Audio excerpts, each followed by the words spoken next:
Unfortunately, your speakers are hanging from ceilings. Yeah, I know. And they're not even that loud as it is. No, they're not. That'll work. How's that? Will that work? Okay. I'd like to call to order the regular meeting of the Governing Board. The time is now 7:11. Let the record show all 5 board members are present, and let's stand for the pledge.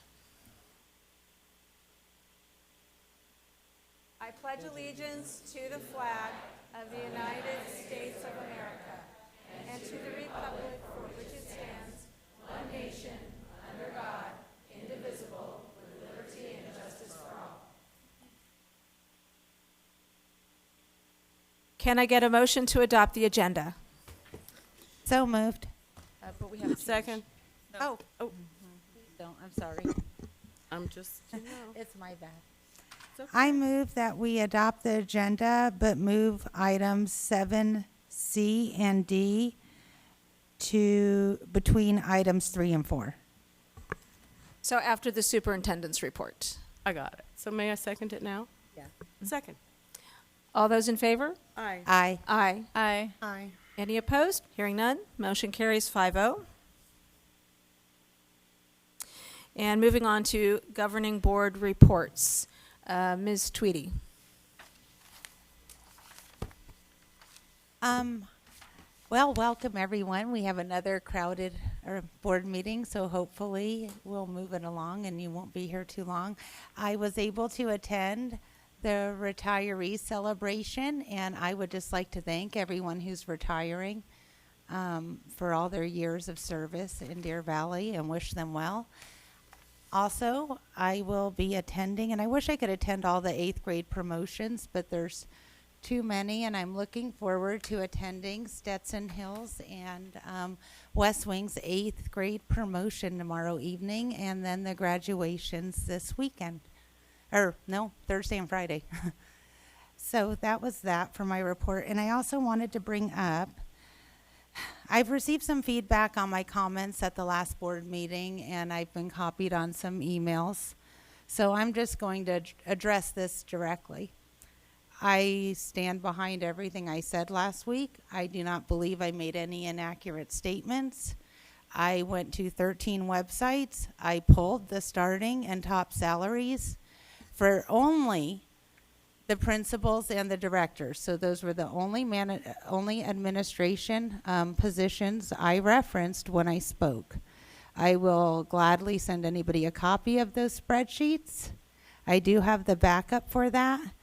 And what I concluded, and I said, and I never said every admin did not deserve a raise. And I said I concluded we pay our principals less than our peer districts, and that the salary range on the director was higher. And I based that on very specific information. I saw emails sent out that some board members made some inaccurate information, and I was copied on those. And it was referencing a staffing report we received.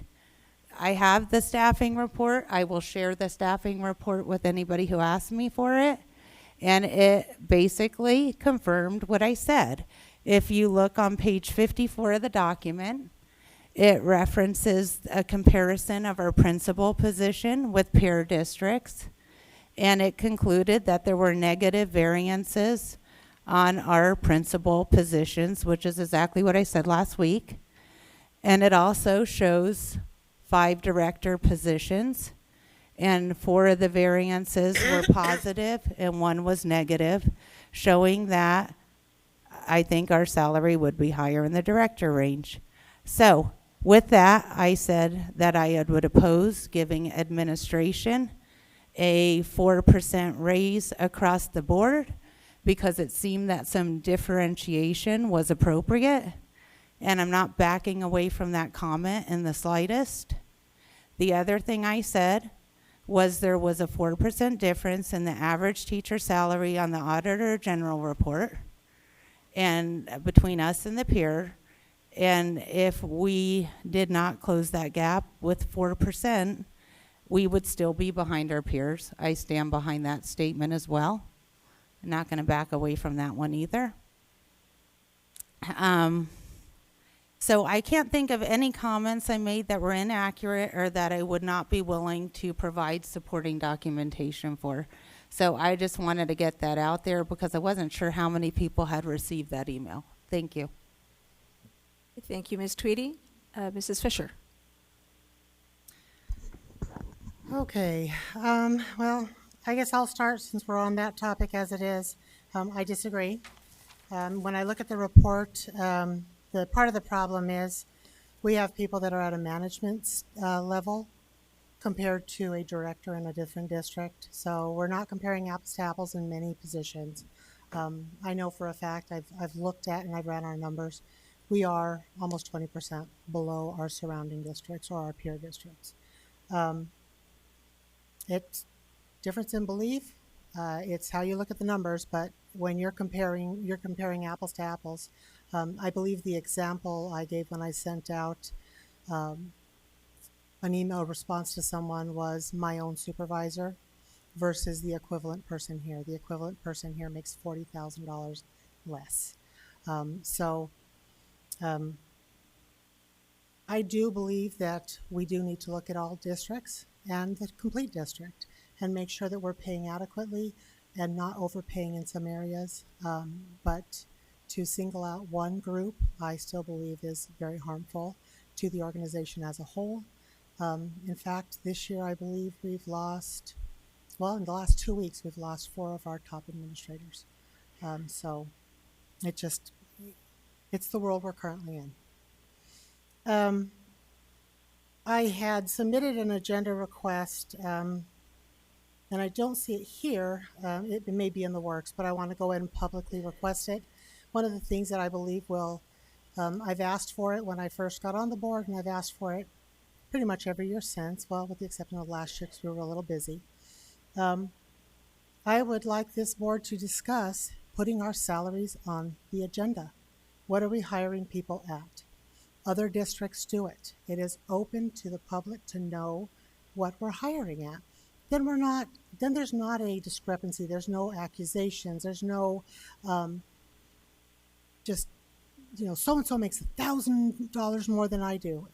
There's no question. It's on the agenda. You can see it. It is a public record anyways. Why we're not putting them on the agenda, why we have never put them on the agenda, I do not know. The other thing I would like to request from our administration is I would like for some type of end-of-year total compensation statement to be provided to every employee. Our employees have a right to know what they make. And I don't mean just what they take home, but total of what they make. What they're paying out in insurance, what they're paying out in retirement, what the district is paying out on their behalf. They should be able to see what they really are making. In this week, I've seen a lot of differences in, again, comparing apples to oranges. Whether we pay 10 cents less and have 7 extra days or what have you, we need to look at a real picture of what's happening and not just make statements because we believe something. So that's something that the board would have to discuss. I don't know that it's even a policy that would have to change, but if other districts can be transparent and put their hiring salaries on the agenda, I think we should too. The other thing that was brought to my attention this week is that in the graduations, our young men and women who are joining the military are not going to be allowed to wear their military sashes. And I did inquire and was told it's not one of our programs, and that's why. I'm sorry, I believe that's a disingenuous answer. We have ROTC in pretty much all of our high schools. I think we have them at all of our high schools. And it's, if in fact it turns out that any student is told they are not allowed to wear it. Mrs. Fisher? Was reversed? Okay. We did receive an email. It was late this afternoon that I saw it. Okay.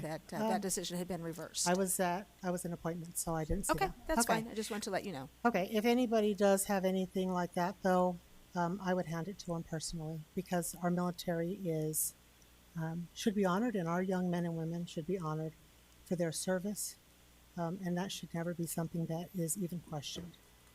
I am looking forward to the graduations and to the elementary, or the junior high, sorry, graduations. This is the one time of the year where we get to see why. The faces of the kids that go across that stage and the honors that they all receive. That's what we're here for.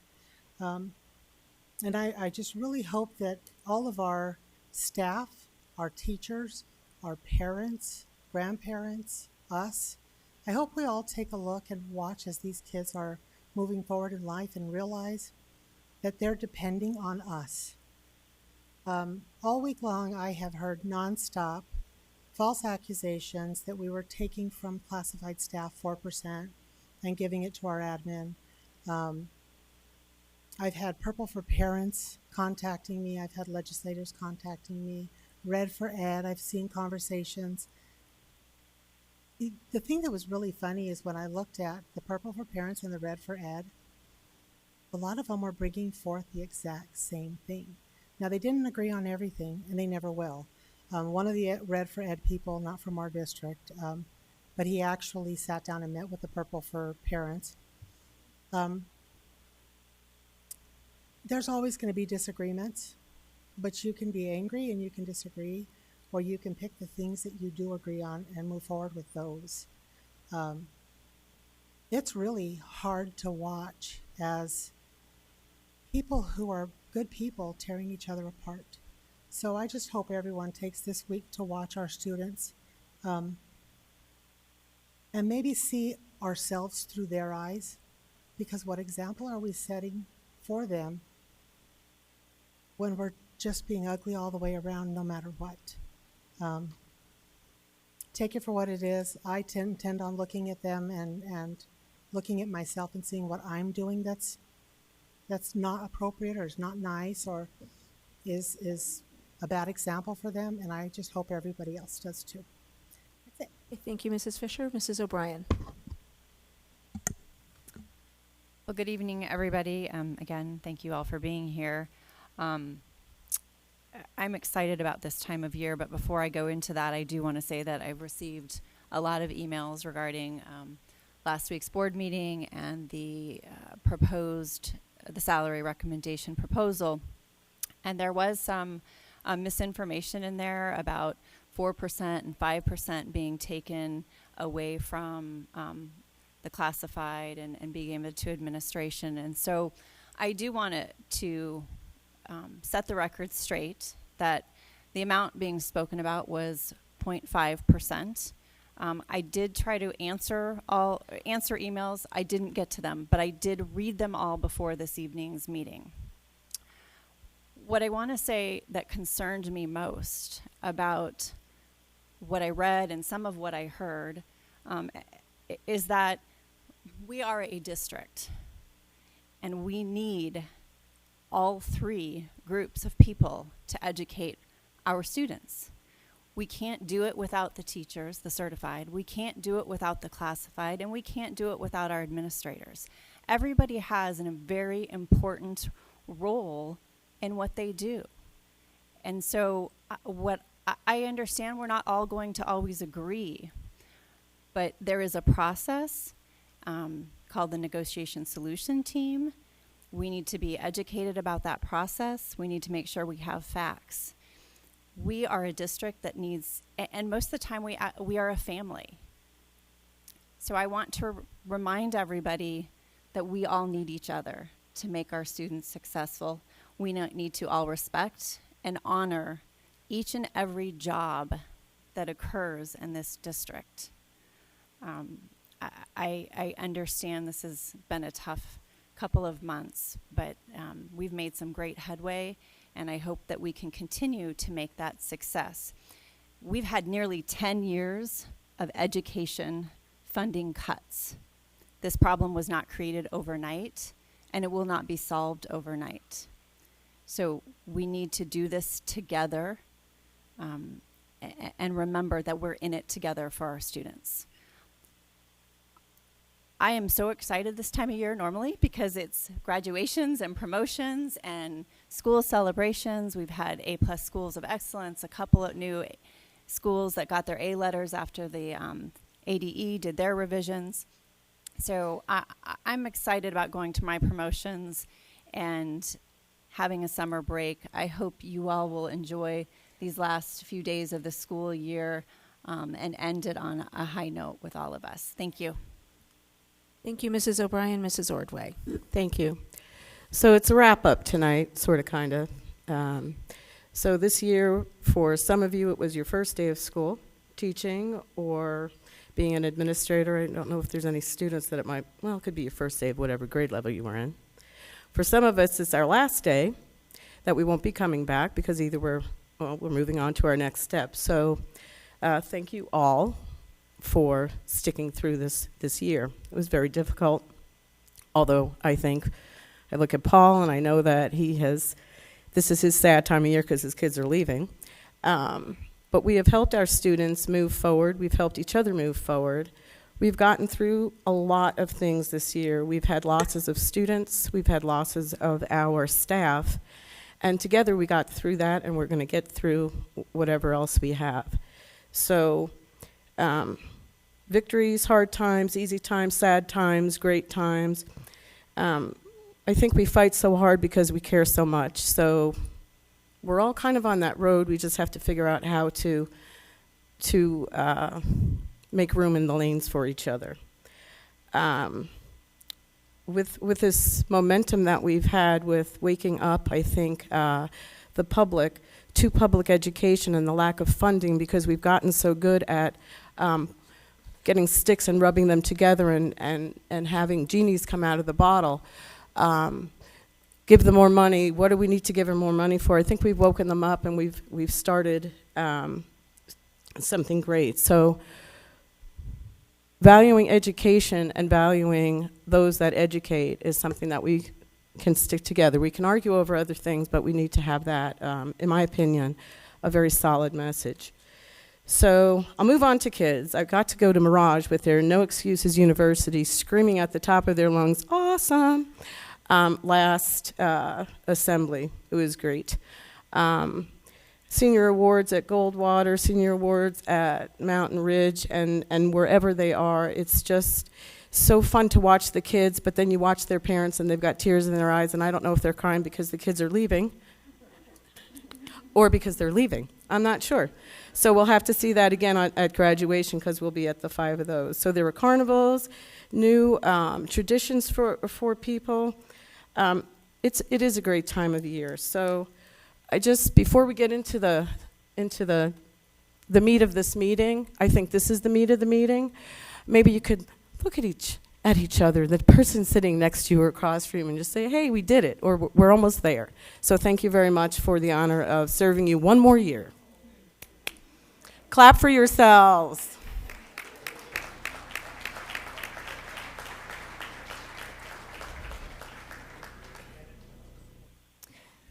Is that it, Mrs. Ordway? That's it for you? Okay. All right. So thank you all for coming tonight. We have a packed agenda. I anticipate there will be a lively discussion. So in the interest of time, my board report will be brief. No report. That's as brief as I can make it. Dr. Finch. In the interest of time, I will do the same. I'm going to pass the ball to some students. We're going to talk about the Student Environmental Summit. And Miss Jay's in the back. Just wave at the crowd. She was my co-sponsor. Did a great job with the students this year. And these students are going to tell you a little bit about our adventure this year. And Miss Frank actually helped us on the actual summit. So you probably have a picture of her in there as well. Uh-oh. Uh-oh.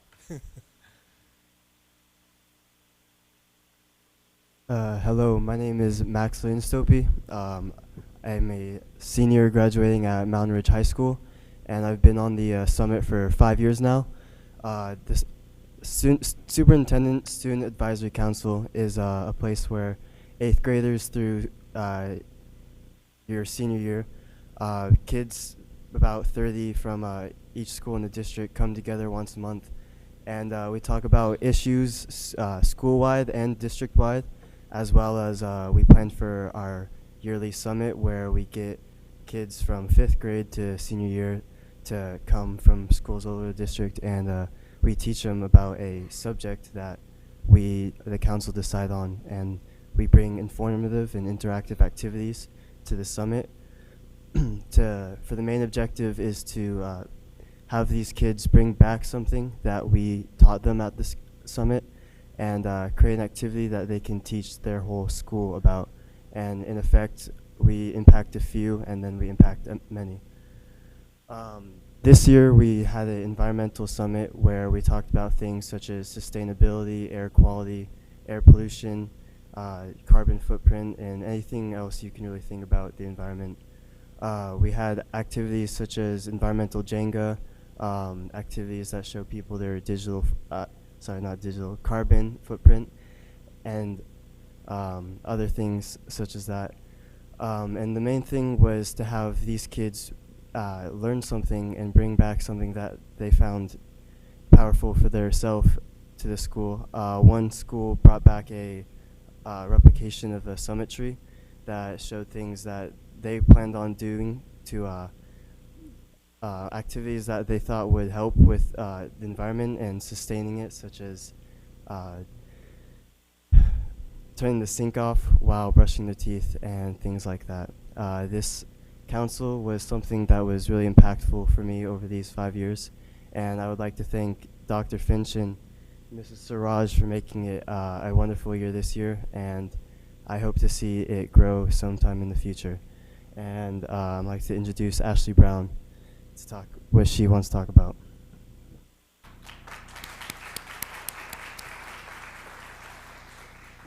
Good evening. My name is Ashley Brown, and I'm a senior at Barry Goldwater High School.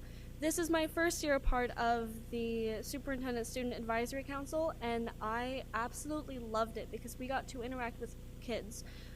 At my school, personally, I'm very involved in a lot of the clubs going on. However, I never gotten a chance to reach out to other schools, and for me this was a great way to interact with kids from 5th grade to all the way seniors that I've known since elementary school, and work with them on an issue that has really been brought to light, especially this year with a lot of the pollution in other countries as well. Another thing that we started this year that I am so glad to be a part of was the Superintendent Executive Council, which was more than just the 40 plus kids that we had from 8th grade to seniors.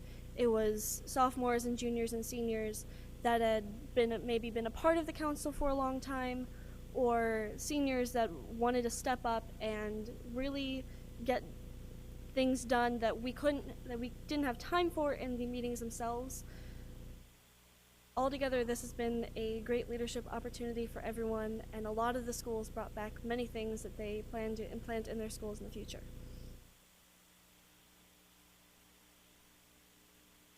Thank you.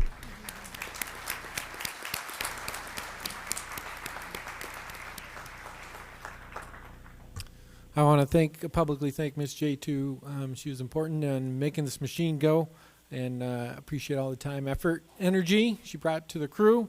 And we were brand new at this, so we were flying blind, and I think it turned out great. And the kids were obviously the difference of why it came together so well. So thanks again. That's it. Okay. And I would also like to thank both Dr. Finch and Ms. Roge.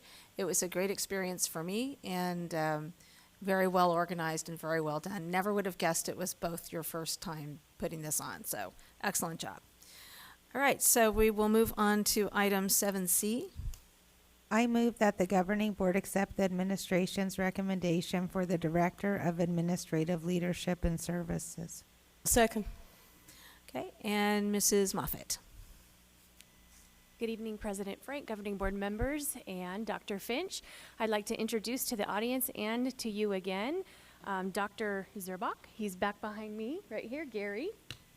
We welcome him from the Phoenix Elementary School District, where he's currently in a similar position, supervising administrators and supporting them. And we are more than excited to welcome him to the Deer Valley team. And he did bring his family. Let him recognize his family for supporting him. Go ahead and stand up, family.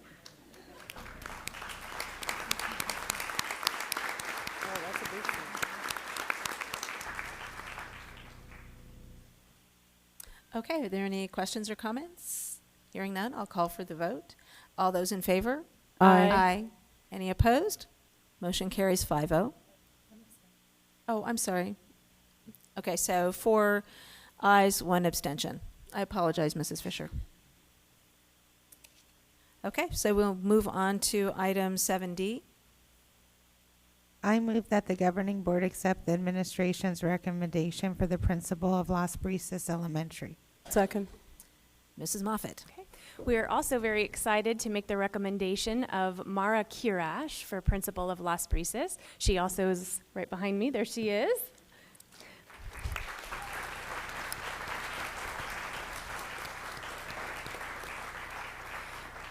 Mara has been a 15-year employee of Deer Valley and has served in administration under Lynn Byrne at Sunset Ridge, and we're eager to see all of the wonderful things she will do at Las Brisas.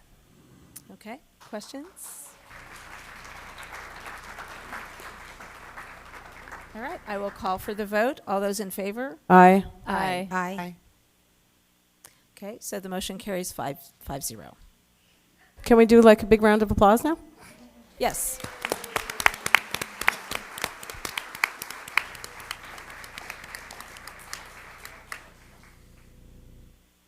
And this would be your last and final opportunity to run for the hills. Okay. So we do have one speaker for public comments, but I understand there is a group, so I will call off everyone's name. Tricia Graham, Cheyenne Leva, Dennis Bohawk, Marshall Militano, and Terry Roberts. Ms. Frank, do they want to talk now or do they want to talk at an agenda item? My understanding is they wanted to Now? speak at public comments. Did I miss one? No, and Steve Lund. Sorry, Steve, your paper was stuck to someone else's. Anybody else in? Okay. She wanted to speak at public Good comments evening, as well. President Okay. Frank, members of the board, Dr. Finch, leadership. I'm sorry, we need, you need to be admonished. I apologize. We don't need to be, but we have to. Justify Miss Tweedy's salary, which is $0 in case anyone was wondering.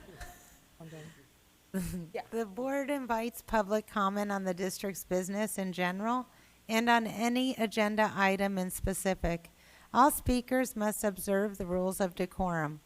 Speakers must fill out a card listing name, address, and topic and hand it to the board secretary prior to the president calling the meeting to order. Speakers must make their comments in no more than 3 minutes.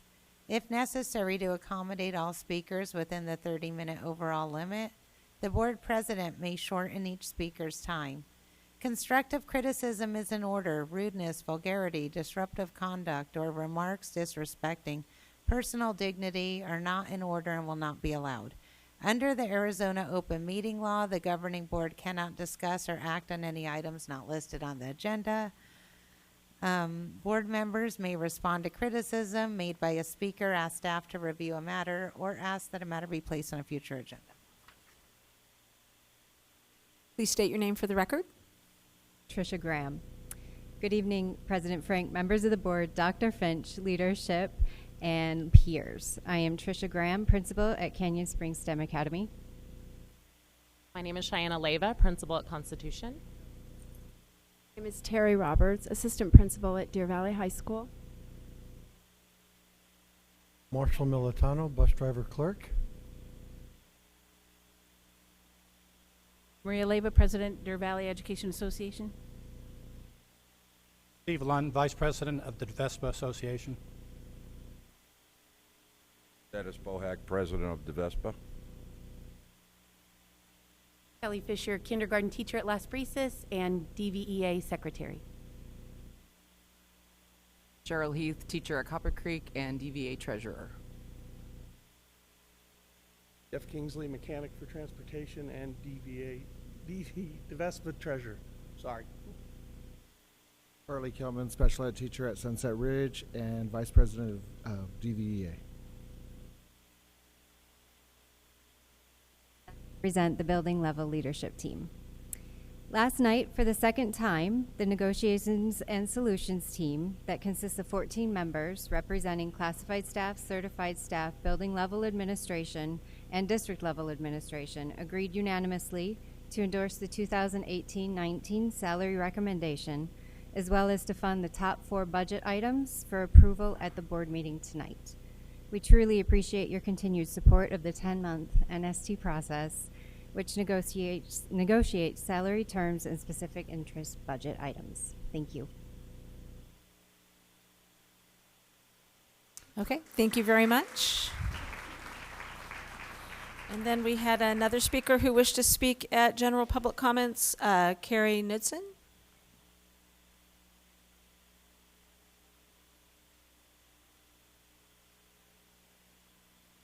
Good evening. All right, so I'm Carrie Knudsen, and I have an opinion about giving away the money, the percent, which I guess it's half a point percent, which would equal $58 a year extra for me and all the other employees, instead of giving it to us, who we make the least. This year, after 10 years of working for Deer Valley, I made $11.19. 10 years. My job is to take care of all the special ed children, which is changing diapers, feeding them, taking care of their temper tantrums. If they choke, we have the CPR, and we also are the ones to control the children that are out. And you also get paid for all the stuff we do. If we change diapers, the state gives you money. So after 10 years, I still make under $12. And when I started this job, I went, $12 would be a fair price, a fair wage for what I'm doing, because I really enjoy children. So I would like to thank the teachers for giving us more money, and I would like to keep it with us instead of giving the people more. The administrators should make around an extra $750 a paycheck. With the math, that's right, because my husband did it for me. I'm just a para. So instead of giving our money away, if we don't want it, let's give it back to the teachers that generously gave it to us. If they wanted it to go to the administrators, I think they would have said, let's give it to the administrators. Okay? Okay, thank you very much. And so that is it for public comments. We do have some other speakers who wish to speak at specific agenda items, so we will call them forward as we reach those agenda items. So we come to item 5A, which is our flexible learning options traditional model. And we have 2 speakers. Yeah, let's go ahead and make the motion. I move that the governing board accept the administration's recommendation to provide late afternoon and early evening traditional fast-track courses at 2 DVUSD high school campuses beginning in the spring 2019. Can you repeat the last part of that? At 2 DVUSD high school campuses beginning in spring 2019. Second. Okay, so we do have 2 speakers who wish to speak to this item, so I will just call them forward at this time. Barbara D'Alessandro and Skylar Anisi, I'm sorry.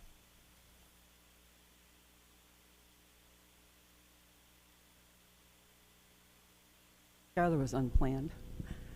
President Frank, Ms. Tweedy, members of the board, Dr. Finch, members of cabinet, members of the audience. I'm Barbara D'Alessandro, formerly known as Barbara Daggett. I spent 24 years working in the Deer Valley Unified School District in many capacities. Excuse me, I just wanted to ask if you could please speak into the microphone. I'm so sorry. Thank you.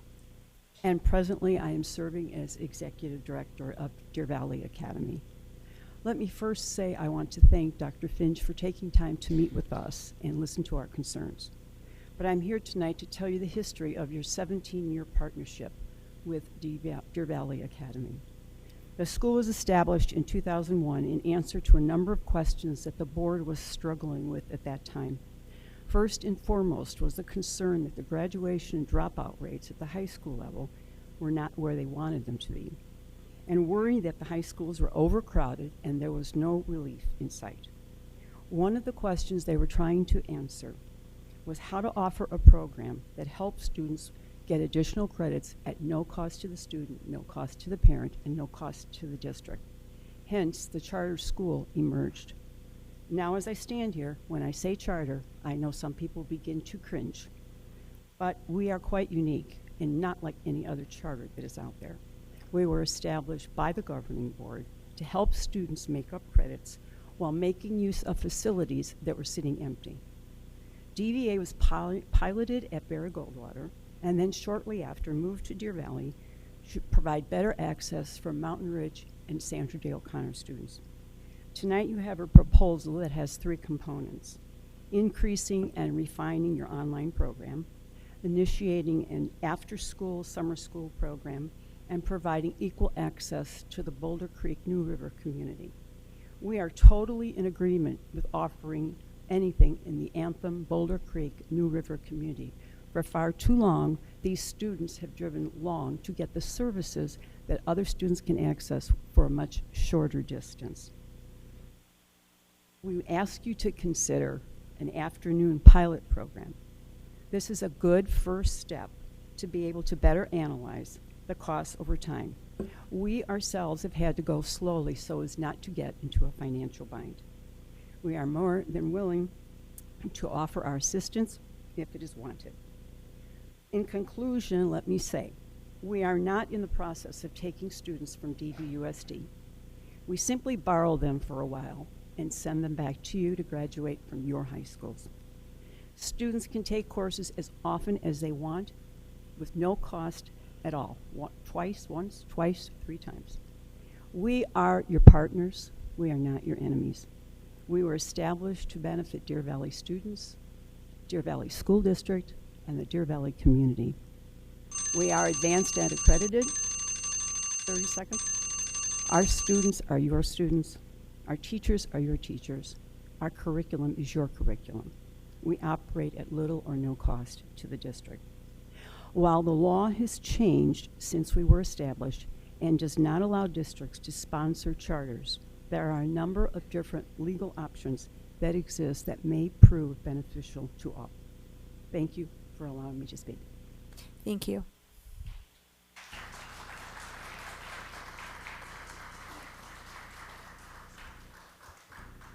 And Skylar. President Frank, Dr. Finch, and board members, I have been a student at Deer Valley Academy for 2 consecutive blocks now and also attending Sandra Day O'Connor High School during the day.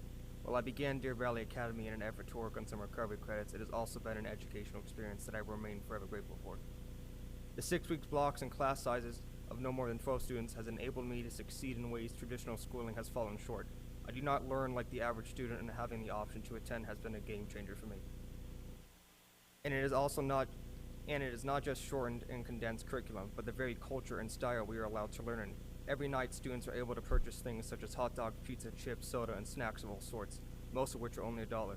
We sit and eat in the classroom as if one big family.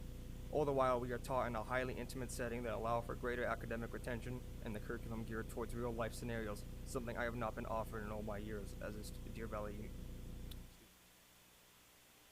Many of my peers are breaking down mentally from the constant bombardment of useless information and being taught to pass standardized tests, but we are falling short of being able to critically think and given real-life world circumstances. I only wish I would have discovered Deer Valley Unified School District earlier on in my academic career.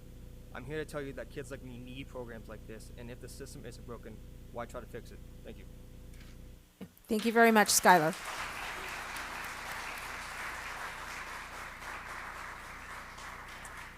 Okay, so we have a motion, a second. I believe we now have a presentation from Dr. Galligan. President Frank, members of the board, Dr. Finch. The presentation is the same presentation from the April 24th board meeting. The information that's been shared at that board meeting as well as in subsequent Thursday updates remains the same. I'd be happy to answer any further questions that you might have. Okay, looks like Ms. Tweedy has a few questions. Well, I guess it is a little bit. What was the thought? Because I've received some feedback from my community where I live. What was the thought in having 2 blended learning in the Northeast as opposed to having like one where it is? President Frank, Ms. Tweedy. The idea was to provide additional opportunity for students who live in that North Valley and to give them a shorter distance to drive, as well as a campus that they're already familiar with. But futuristically, what would be, I guess the thing that I'm wondering, because I'm assuming the way it was presented and the reason that Deer Valley Academy is here tonight is the plan moving forward is we would have just this as opposed to a charter as well on our campus. But I guess my thought, I've been a little confused by, I think having it at Deer Valley Academy, just to give you my personal thoughts, I mean, I think it's been convenient, but I don't think it's convenient to the students in Anthem. I also don't think that, I think there's more of a demand for the credits than what we are offering currently, because I know students who haven't been able to get in and get a credit, get the class that they needed or wanted. So that part makes sense. But the part, I think it's not as convenient for the kids in Anthem, so I do get that. But Barry Goldwater and Boulder Creek are both in the Northeast, and we're a big district. So it would seem more strategic if you had one, say, at Deer Valley, like it is, and then one at Boulder Creek. That's just my thought. So it sounds like what Ms. Tweedy is asking is what was the rationale behind moving or potentially moving one site from the Deer Valley High School campus to the Barry Goldwater campus. And perhaps Dr. Finch would like to speak to that, or Dr. Galligan. President Frank, I believe the impetus was to identify a location that we might have other flexible learning models in place, and our hope is that Barry Goldwater will be able to be that location. In addition, when we look at where our district is in going to the east as well as the west, Deer Valley High School is more towards the west part of our district. Goldwater, although it is closer to the east part of our district, falls right on I-17 and the 101, so there is sometimes a easier access was one of the ideas behind that. If the board were to say we would really like to see this occur at a different campus, we could certainly look into that possibility. I believe the goal, looking into the future, not within the next few years, but eventually would be to have offerings like this at each of our campuses, so we would be able to meet the needs of that individual community. That would be to the future, though. Thank you. Did you have further questions, Ms. Tweedy, or? I guess in looking at the report, and the thing about projections is, so none of us has a crystal ball, and we don't know if we hit our projections until futuristically. And so what, and just to throw it out there as a suggestion to my fellow board members, just curious your thoughts. I was thinking, what would be the harm in trying it in Anthem at Boulder Creek, and then leaving Deer Valley as is, and seeing if the projections in Boulder Creek are on with the projections that we're thinking, and we're recouping the money that we actually thought we would, and we have the course offerings, the students, and we don't have any unexpected hiccups or expenses or what have you, and having Deer Valley Academy operate as is, and then after we can see both operate, is one model producing better learning outcomes futuristically, like future course passing,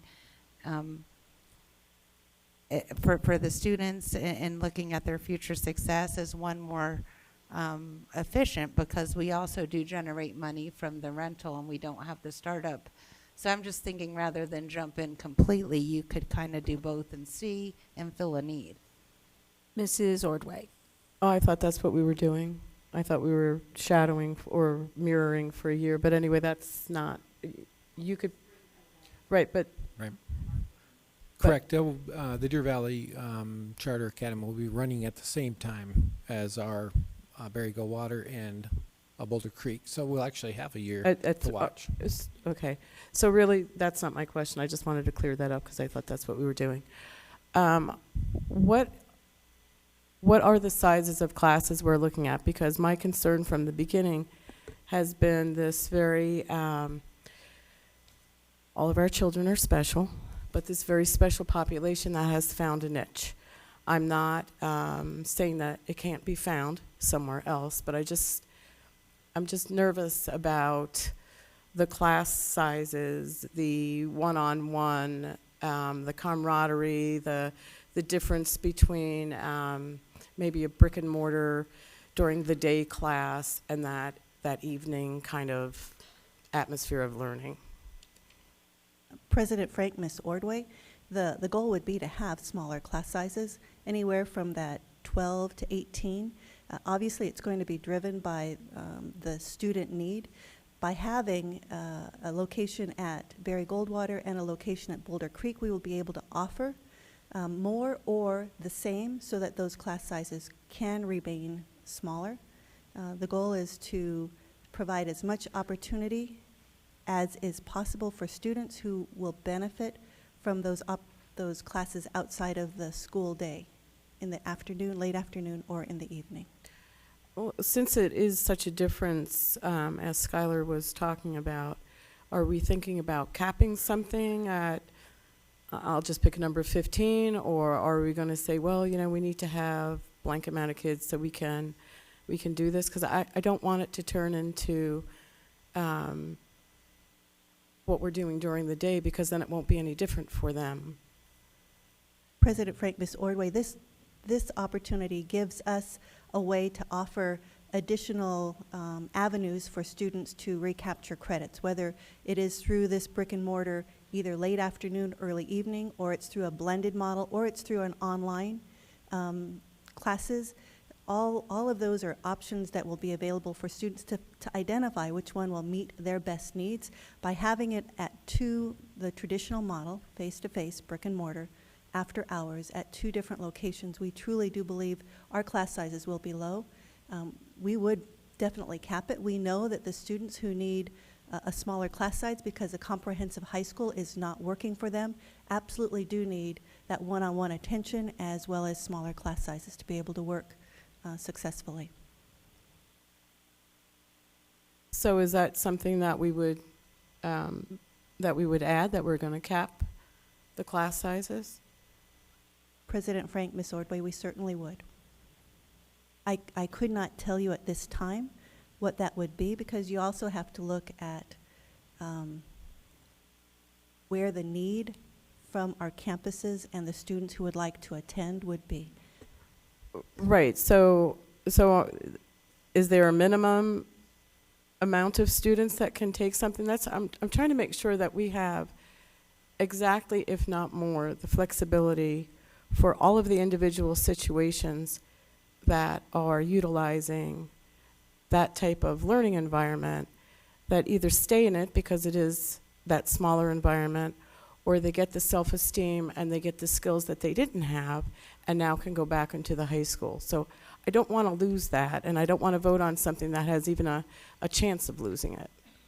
President Frank, Ms. Ordway, our goal is to meet and surpass what is offered currently at Deer Valley Charter Academy. They've had 17 years to get it right. We would be in our first year next year, and it would be just a half year. So we would work out those details and make sure that each of the board members were kept fully informed so you could provide additional direction as needed.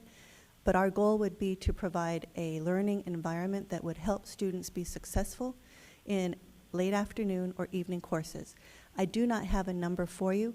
I could not give that to you right now, but I could say that it would never be as high as our comprehensive high school courses. That just wouldn't be successful for kids who are not successful in a comprehensive high school. Okay, that's good. Go ahead. Thank you. Okay. Mrs. O'Brien, do you have questions? No, I was just following along with Ms. Ordway.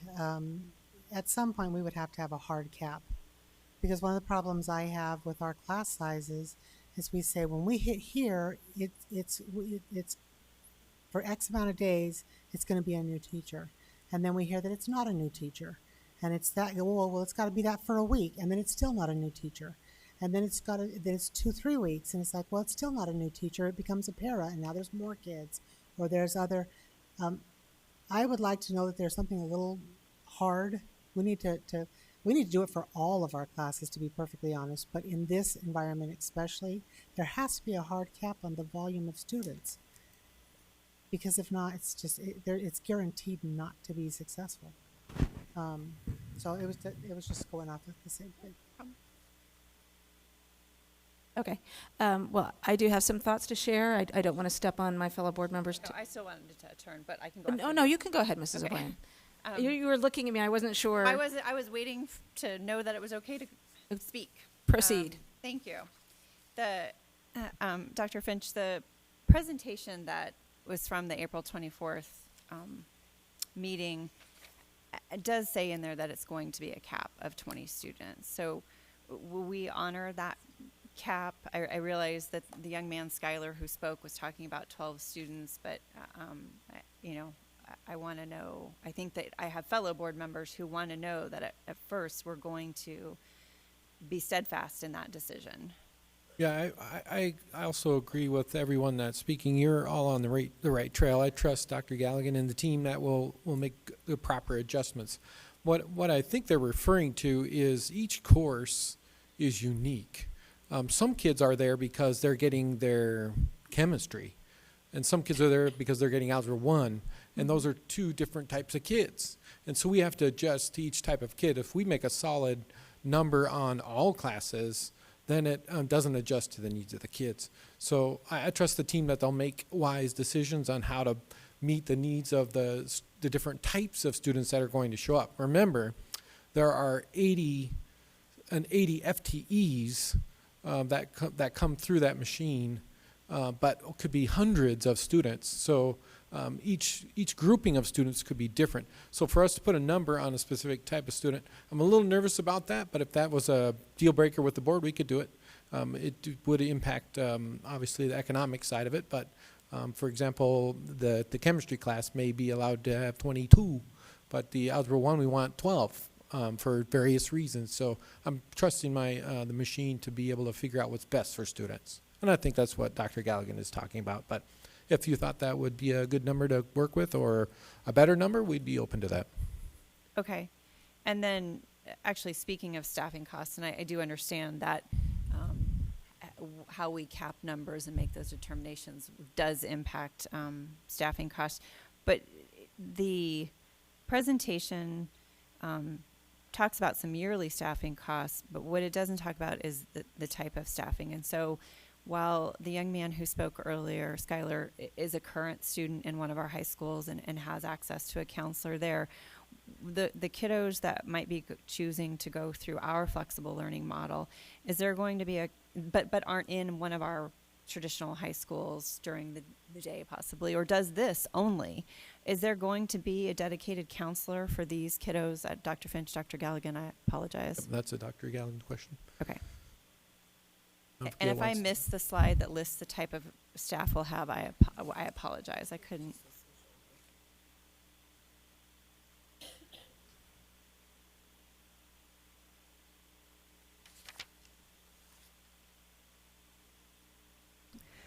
President Frank, Ms. O'Brien, this is the slide that we presented in April. You can see that we have budgeted for 10 certified teachers for each fast track, as well as a support staff clerk, a addenda type supervisor.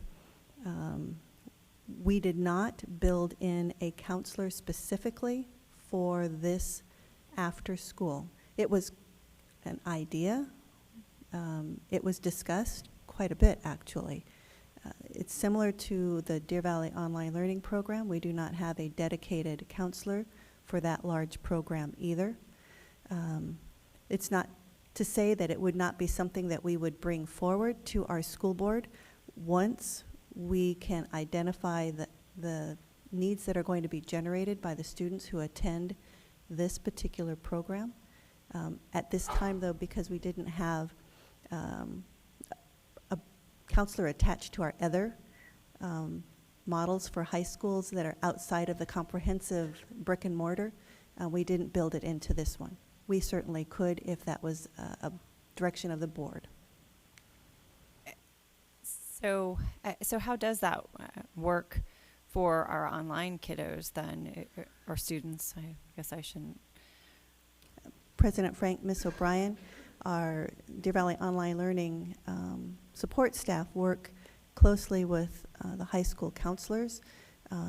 There's work on both sides because we're talking about children, for the most part, who belong to a campus, as well as taking one or more courses in the online program, but their home is their brick and mortar campus. And so we have processes in place with our schools and our counselors that help support their ability to take both brick and mortar courses as well as online courses. So it's a shared responsibility between both. I know that we would certainly appreciate having a dedicated counselor for the Deer Valley Online Learning Program. That has always been a request that has been brought up, but it just has not made it forward as one of those positions that comes before you all. So then, do we not anticipate, because I do understand if a student is at a traditional high school most of the time that they have those supports there, do we not anticipate many of these students being full-time in our flexible option? Is that and I know we all don't have a crystal ball, but doing our best guessing. President Frank, Ms. O'Brien, we are anticipating initially that students would be in our brick and mortar during the day schools and then joining us for credit recovery courses. Our goal would be to expand that to any student who would like to attend late afternoon or evening full-time, and that wouldn't be prohibited beginning next year either, in the spring of 2019. We would have to work out in the same manner in which we work with full-time online students also, how we would work through the counseling and the guidance support. And it would initially be prohibited because we just won't be set up for that type of student. Is that correct? President Frank, Ms. Initially. O'Brien, I wouldn't say that we would prohibit it at all. Oh, okay. If we have a student who chooses to attend late afternoon or evening courses through the entire year, through all 6 sessions, we would certainly welcome them. Thank you very much. I think if I could add here, again, the Charter Academy was very accommodating when we were discussing how their machine works. They said they run from 7 to 20 kids in that, and what particular you're referring to. So it could be even lower than that, but that's what normally shows up that's not in the DVUSD machine.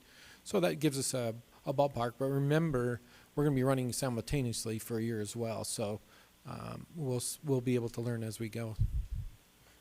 Mrs. Ordway. So, Dr. Galligan, if there's not anticipated at this moment built-in a counselor, where's the social emotional support coming from?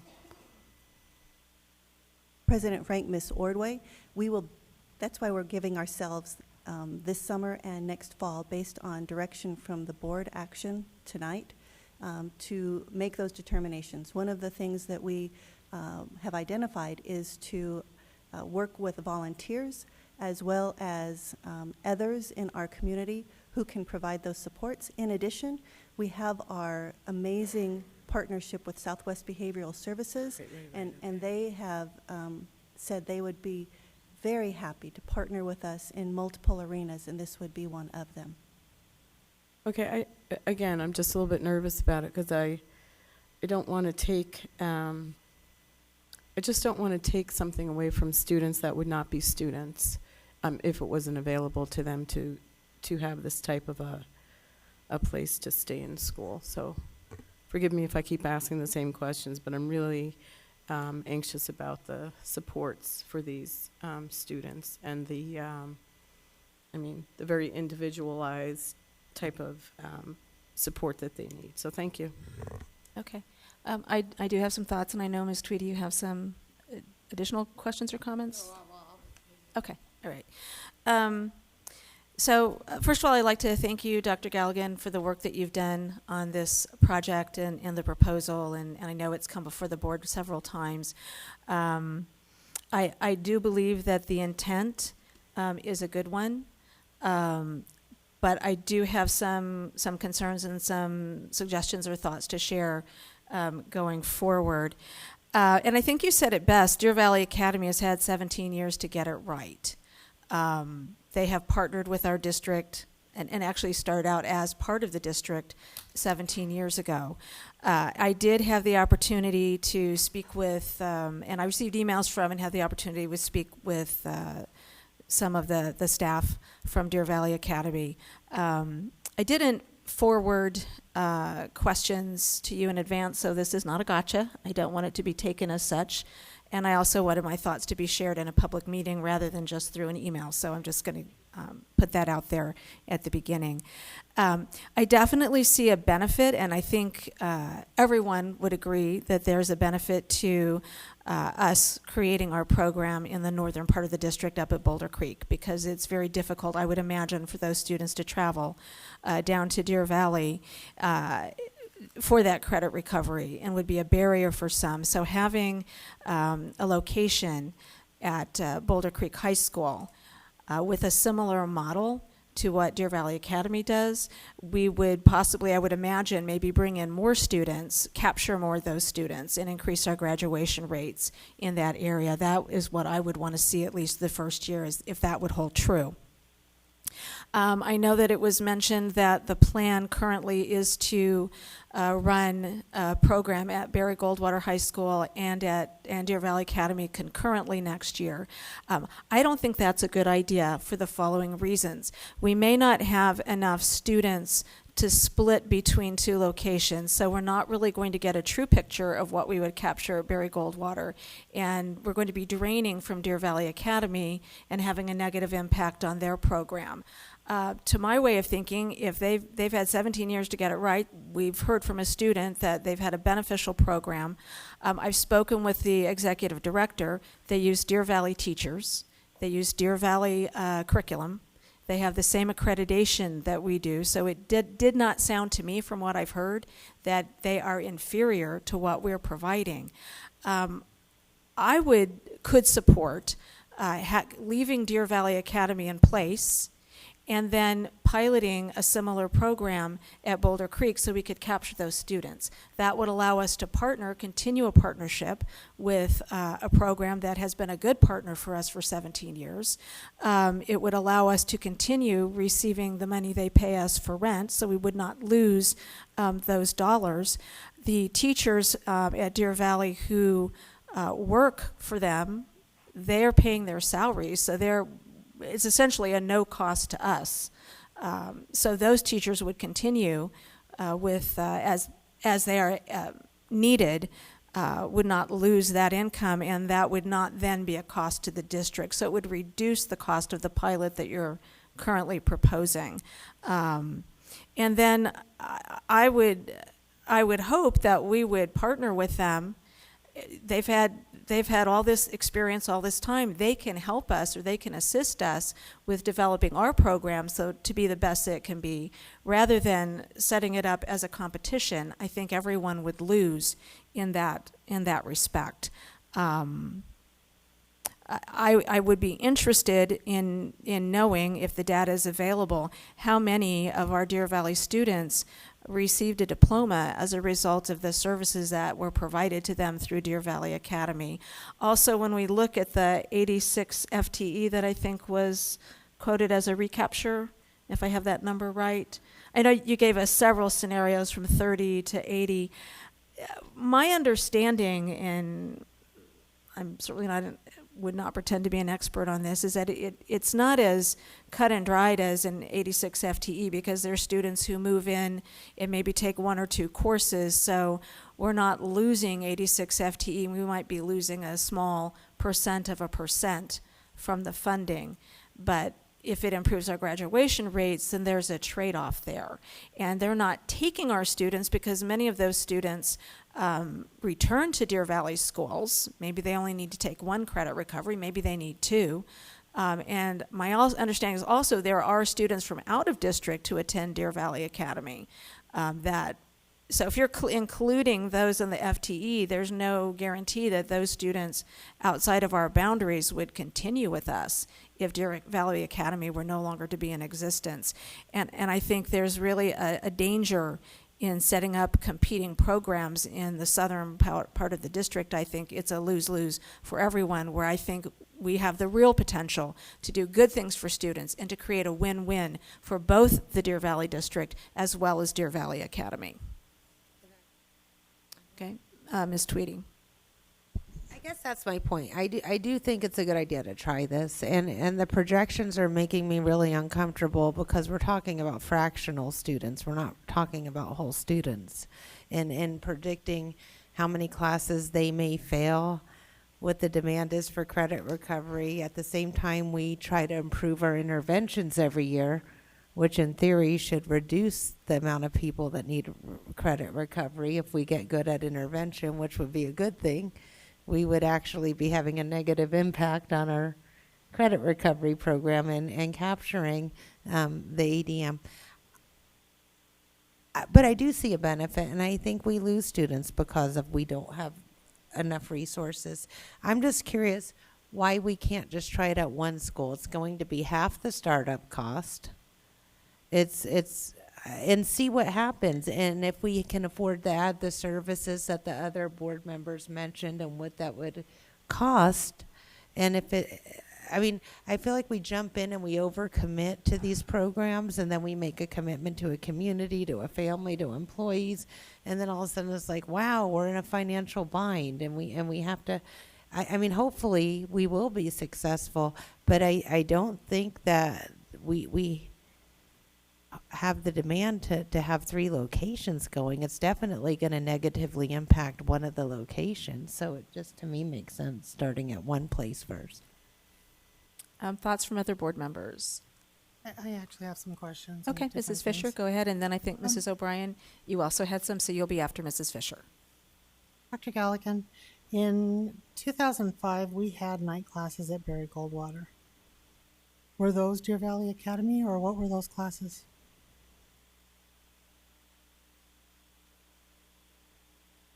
President Frank, Ms. Fisher, that was prior to our time, but we would conjecture that it was a Deer Valley Academy. Okay, because we did have, like I said, I know we had an active program, and I'd be curious as to know why it is not continued. I don't know that it was Deer Valley Academy because it was organized by Deer Valley High School in conjunction with Barry Goldwater, because my daughter attended both. She graduated from both schools, night class at Barry Goldwater and day class at Deer Valley. One of the concerns I have is I know there are some students that come out of Deer Valley Academy with the assistance that they need and the help that they need, but there's also quite a few kids that come out with time served in a seat. And then they're given a Deer Valley diploma. And I know several of the kids that are now, well, we had one that sued us for remedial education. We have one that should have sued us, but didn't. And I am now providing remedial education to that student. So I am concerned that we are surrendering, we're putting our name on someone else's work. And that concerns me. And I'm sure there's a lot of students that are great in there, but there are some that are not. And the truth is we don't know. We don't know. We have no way of acknowledging or knowing whether or not they meet the standards that we would have set forth for them. The other question I have is from Mr. Mazarino. Okay, since it comes down to dollars and cents, we're giving up $100,000 rent. I get that. But what are we giving up in ADM for the student count? Because there is, the only way Deer Valley Academy can pay us $100,000 in rent is if somewhere they're making a profit enough or adequate of a profit to pay the bills. And they're paying the bills and then some.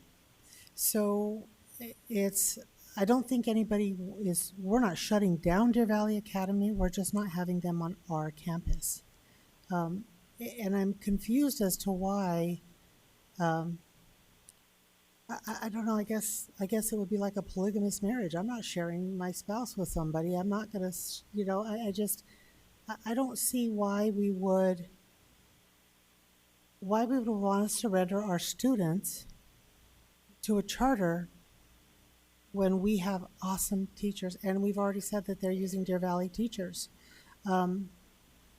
I understand the transition time. We need that time because we cannot, the kids that are currently in Deer Valley Academy, where they're at on Deer Valley, it's important to have it there. But for us to have a program at Barry Goldwater that is kind of going alongside, and then whether we leave them at Barry Goldwater or we say no, next year Deer Valley Academy perhaps moves to another location, and we say, okay, Deer Valley is really the best spot. Let's move the program from Goldwater to Deer Valley. That way we catch the Ridge kids. I guess I'm concerned that because we've all gotten emails, I'm sure, we've all talked to different people, and it has been a long time relationship. But I just think overall we need to think of the students that are there now. That's the extra year. And then the district as a whole, that we're holding it financially sound, that we're making any money that we are making, like we make from our early childhood or from our other, that we're able to put that in all of these employees here. They are here, I believe, tonight for a salary. So we need to operate efficiently, and we should not be surrendering dollars to a charter when we could do that same task ourselves and spend that money that we would receive on our employees. So I don't know whether either I'm wrong in the numbers or they're just really kind-hearted people and are working at a loss. I don't know, but I don't believe any charter school works at a loss. And so I'm concerned that we need to put our district first and our kids along with it. To that point, I think some of the questions perhaps that some of the board members have had could have been answered if Deer Valley Academy had a seat at the table, and I haven't seen that they have had that. So that's a concern for me when this has been a partnership for 17 years. Perhaps there are some students who didn't have a good experience there. I know some students who didn't have a good experience at our very schools. There is always a range. So, further thoughts from the board? Mrs. O'Brien? I have a question for Ms. Delicandro, if she's willing to answer it. You'd like to step up to the podium? And I apologize if I butchered your last name. Daggett Delicandro. Mrs. Delicandro, the student that came up here and spoke or after you said he's a full-time student at one of our high schools, and then he's taking 2 credit recoveries with Deer Valley Academy. So how do you get funding for a student like that? We would upload that as a dual enrolled student, and you would have, you can be funded up to 4 classes. I think Mr. McLaren can answer this even better. than I can in that aspect, but we would receive a percentage, like a quarter of a percent, depending on how long the student is with us. So in terms of our 6 sessions, students can move in and out and out and in, and they do, but it turns out to be just a piece. It is very difficult to equate, and the school finance department and myself have worked for 5 years to try to figure out exactly how much we are getting per student ourselves, how much we're taking away from Deer Valley, et cetera. But the bottom line is that you can't fund a student for more than 180 days of school. So if a student is split, let's say they're half and half, then we would get 50%. Okay, Mr. Miglerino, then can you help me with that? Because clearly he's not split. We have him for 6. We have him as a FTE, as I understand it, and then he's taking additional courses afterward. Thank you so much, Mrs. Delacondro. President Frank and Ms. O'Brien, it will depend on how many courses the student takes in both settings. Okay. So the State Department of Education considers this a concurrent enrollment, and so they fractionalize the student. They're limited to 1.0, what they call full-time equivalency. So if they take 4 classes from us and 2 classes from them, they divide our 4 classes into 6 periods and give us 4/6 of the 1.0 and give them 2/6 of the 1.0. But it depends on how many courses they take in both settings, and then that gets multiplied by the base support level amount. So I just want to make sure that I'm clear then. So if we have them and they take their 6 courses already at Boulder Creek, and then they take credit recovery classes with us, we're still maintaining 100% of that FTE, correct? President Frank, Ms. O'Brien, that is incorrect. They fractionalize, any concurrent enrollment is fractionalized based on however many courses they take within the concurrency and it can be multiple organizations, and limited to 1.0. I understand that, but if it's our flexible learning, so if they're in our regular high school and in our flexible Understood the learning question. model, Correct. we do then maintain the full 100%. I'm sorry, I misunderstood the question. That would be correct. If it were all our programs, we would retain 100% of the ADM for the student. Okay. Sure. Okay, but we're only going to get paid for 6 classes, right? So if they're taking credit recovery and they're already taking 6 with us, President Frank, and we're Ms. Tweedy. doing 8 classes, we're only still getting paid for 6, right? President Frank, Ms. Tweedy, we don't get paid by the class. We get paid by the full-time equivalency of their average daily membership. So it only takes 4 periods, 4 one-hour periods to qualify for a 1.0 FTE ADM. So after 4 periods, we get the same amount of money for a 4-period student as we do for a 5-period student and a 6-period student, so long as they're taking all of those classes with us. As soon as they start taking classes with another organization, it gets limited through the concurrency model, and we get a fraction of that student. So even if they have 6 classes with us, if they have, well, let's say we have 4 with us, and they have 3 with Deer Valley Academy, we would get roughly 50% for that student, even though we have 4 classes versus 3. That's correct. So the more classes they have with us and in recovery, the less funding we get for the student. The more classes they have with us In and less other in words- recovery, the more money. Well, assuming we're not providing the credit recovery? Right. Yeah, that would be correct. Okay, so we could potentially be having our student with 5 classes and only getting half of that student's ADM. That's correct. We could have a 4-period student that doesn't have concurrency. We'd get 1.0 ADM for that student. We could have a 5 or 6-period student that is concurrent with another provider, and we would not get full funding for them, even though they taught more class. Even though we taught them had for a more class. majority of the time, that we would still only get a 0.5. Well, we get the fraction of however many courses they take.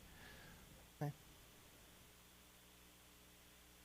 And so just as a final understanding, we are not Deer Valley Academy is its own charter.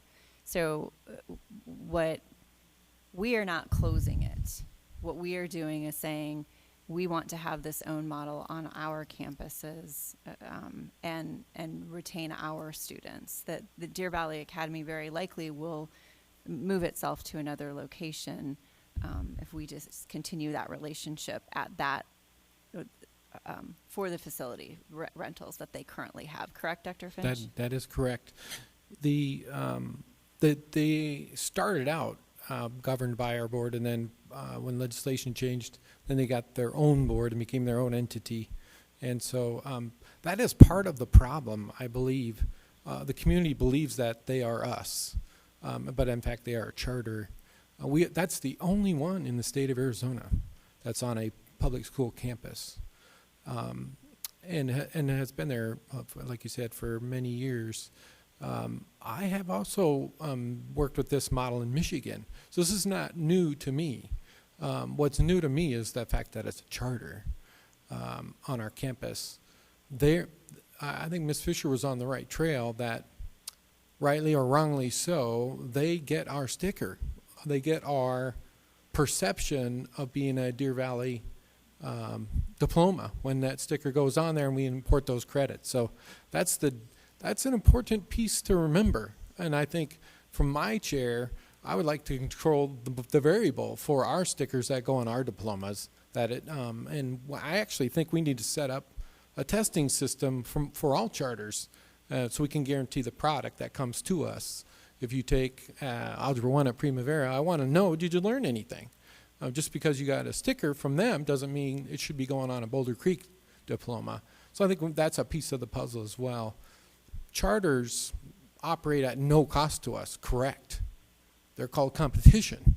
They are actually taking dollars from us, no matter how you slice it. So they've done a great job. They've been a great partner over the years. But I think we can run a similar program, and I believe we can actually run a better program. That's my vision for it. I think there's some good suggestions here. I also agree that if we could pick up a counselor, maybe through the online version, and help share it, that's a great idea. There's a lot of good feedback here that we can work with. So from my chair, I think it's time for us to show that we can do it as well. Thank you for clarifying. So theoretically, no, we're not closing Deer Valley Academy, but realistically, we would be. Realistically, we would be. I am only one vote, but I cannot support jumping in to another program, two campuses, without first figuring out, are we going to be able to sustain this financially going forward in the future? I could support leaving Deer Valley Academy where they are, continue their program, partner with them to develop a program of our own at Boulder Creek, and then evaluate that and see, can we be financially solvent with this? But I won't support the plan that's been presented tonight, and it's not, should not be taken as an insult or a criticism of Dr. Galligan and her team in any way. It's that is a concern that I have, so I'm just going to be upfront and honest about it. Ms. Tweedy. I would concur with what Ms. Frank said. I just think, why don't we do things, why don't we make sure we're making a good financial decision, make sure the projections are accurate. We've had other projections not be accurate, and it's, we didn't receive millions that we projected in one case. If we're off, it would be better to be off and doing it at one school than to be off and doing it at two.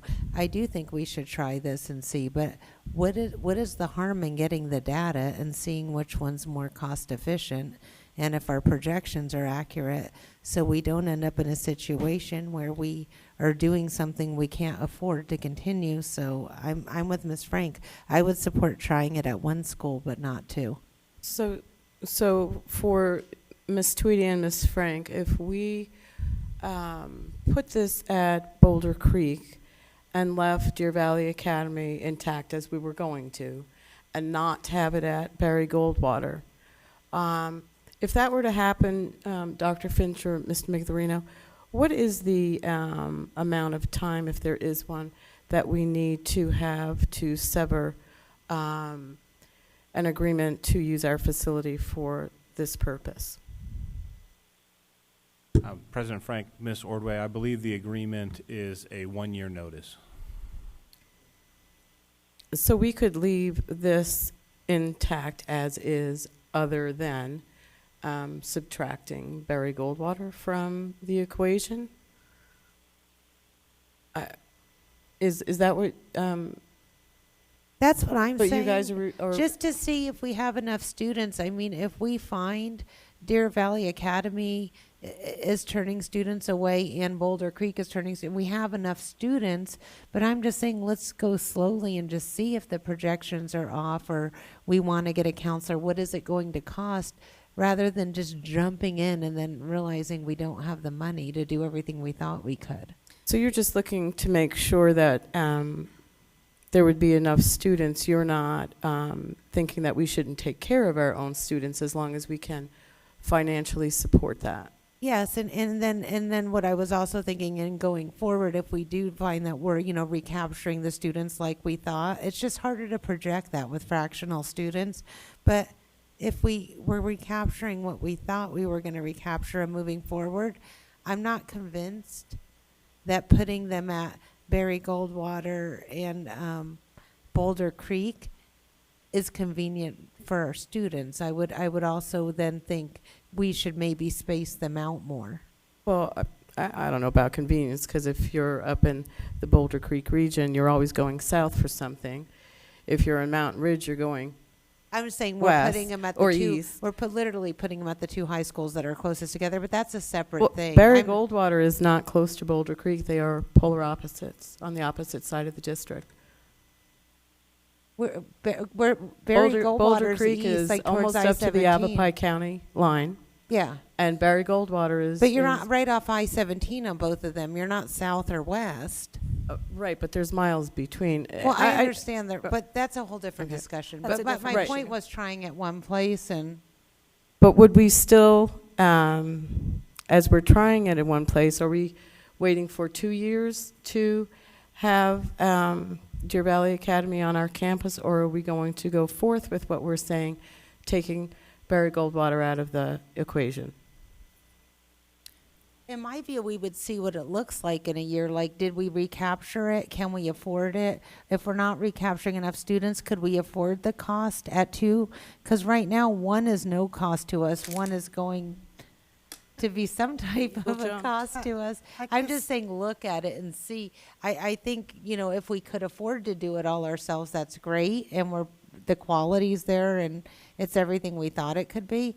But you just don't know if there's unintended hiccups or costs. So doing it at one campus makes more sense to me. But I want to point out that there is a cost to us. Last year, the revenue for Deer Valley Academy was $664,000. That is a cost to us. That is our students. That is our ADM, $664,014. That is their revenue only. That is their revenue. Sorry, my computer's down, so I'm pulling it up on my No, but I'm phone. saying, does their revenue include students that aren't Deer Valley students, right? Well, we don't have The their student 20 of- makeup, so we don't know. But that's part of their Right, we don't revenue is know. the 20 students who don't even attend Deer Valley at all. And those are full-time students, not fractional students. No, this isn't. This is all their students. This Still is a their, $500,000. Their total revenue is $664,000 and $664 and 14. And I mean, I haven't gone through their whole financials. I kind of thought it was a no-brainer, so I didn't look. I thought moving forward this way was just in my mind it was. I don't think the so I the didn't look, BC but- model is going to actually give you any good data either. That's a new market. It's not going to, you're not going to be able to use that data to compare how a BC or BG and a DV models are going to work side by side. Well, and to It's know a new market. to know if these were all our students. The other thing that concerns me is they do carry our name. In fact, their logo even looks similar to ours. And I was not aware that, honestly, I've had children attend, and I was not aware that they were not Deer Valley Unified School District. I thought they were. And I'm sure our community believes the same. I think it's important that we service our students, and I know that we'll lose $100,000 worth of revenue, but even if we capture half the students, that's $300,000 coming in.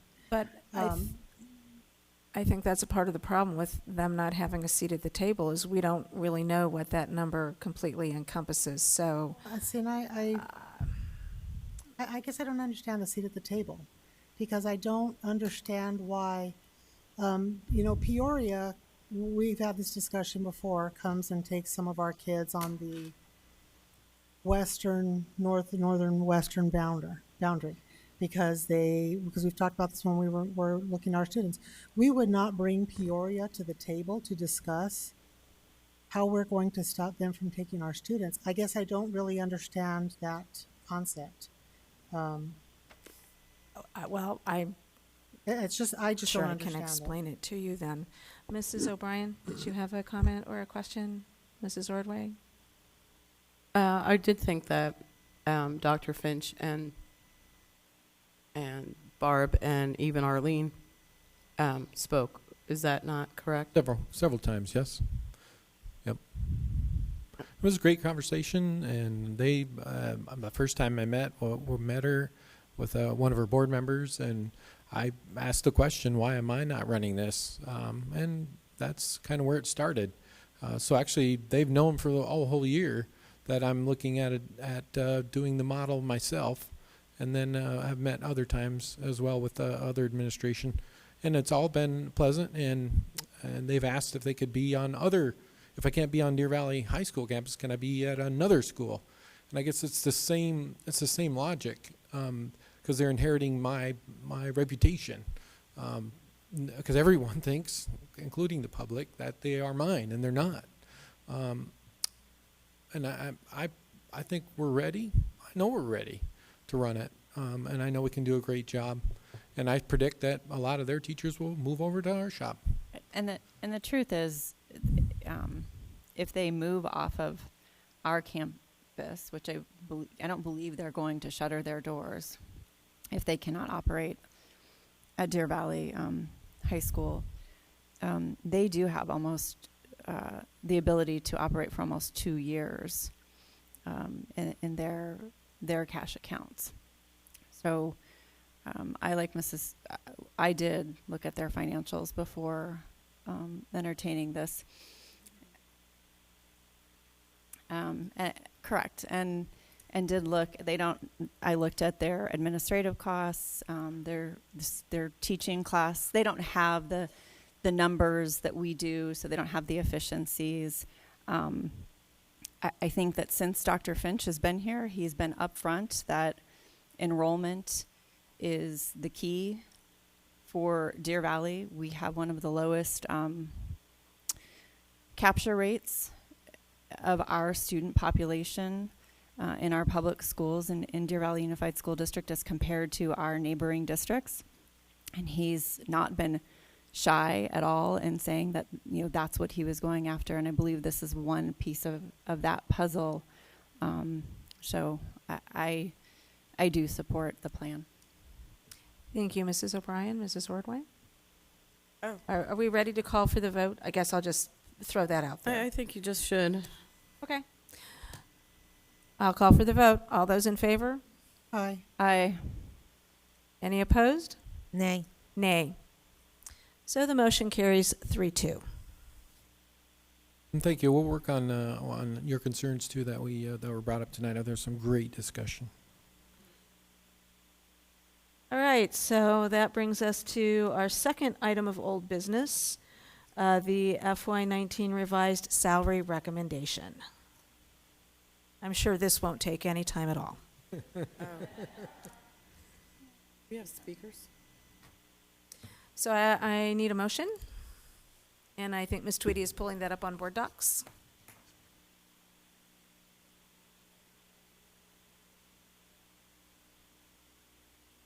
I move that the governing board accept the administration's recommendations to approve the negotiated solution team revised salary recommendation for 2018-19.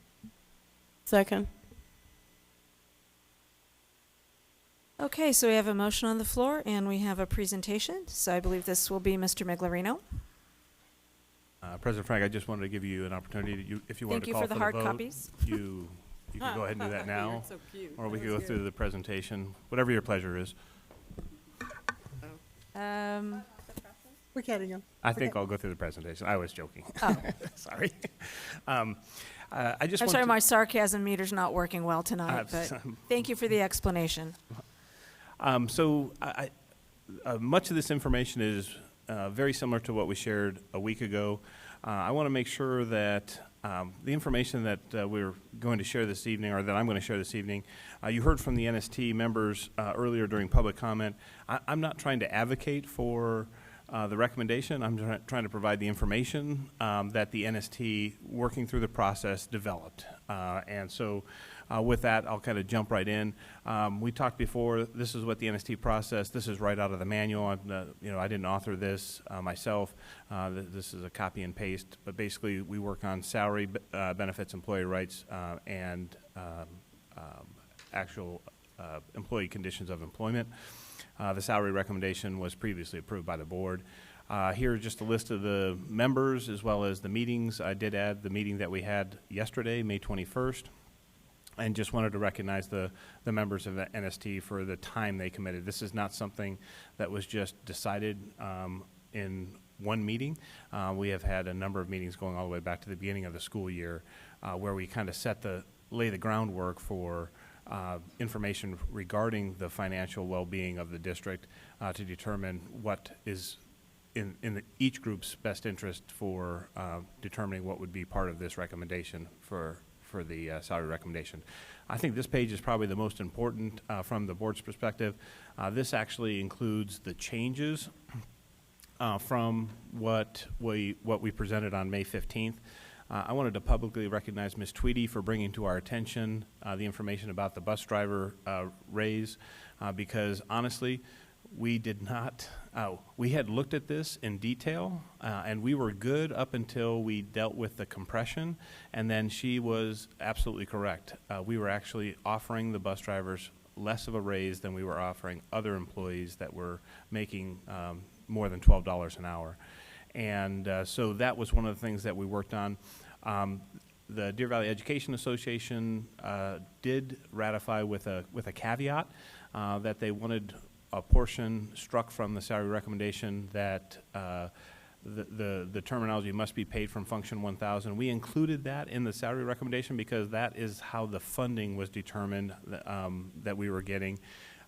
It really is a moot point because both the certified teachers as well as the certified non-teachers, or what we call other professionals, they are both getting 10% from M&O dollars. The difference is in the classroom site fund, and that is identified separately on the salary recommendation. So in both cases, they're going to get 10%. It's still two different parts of the salary recommendation because we intend to use that model in future years as we make decisions about future salary recommendations.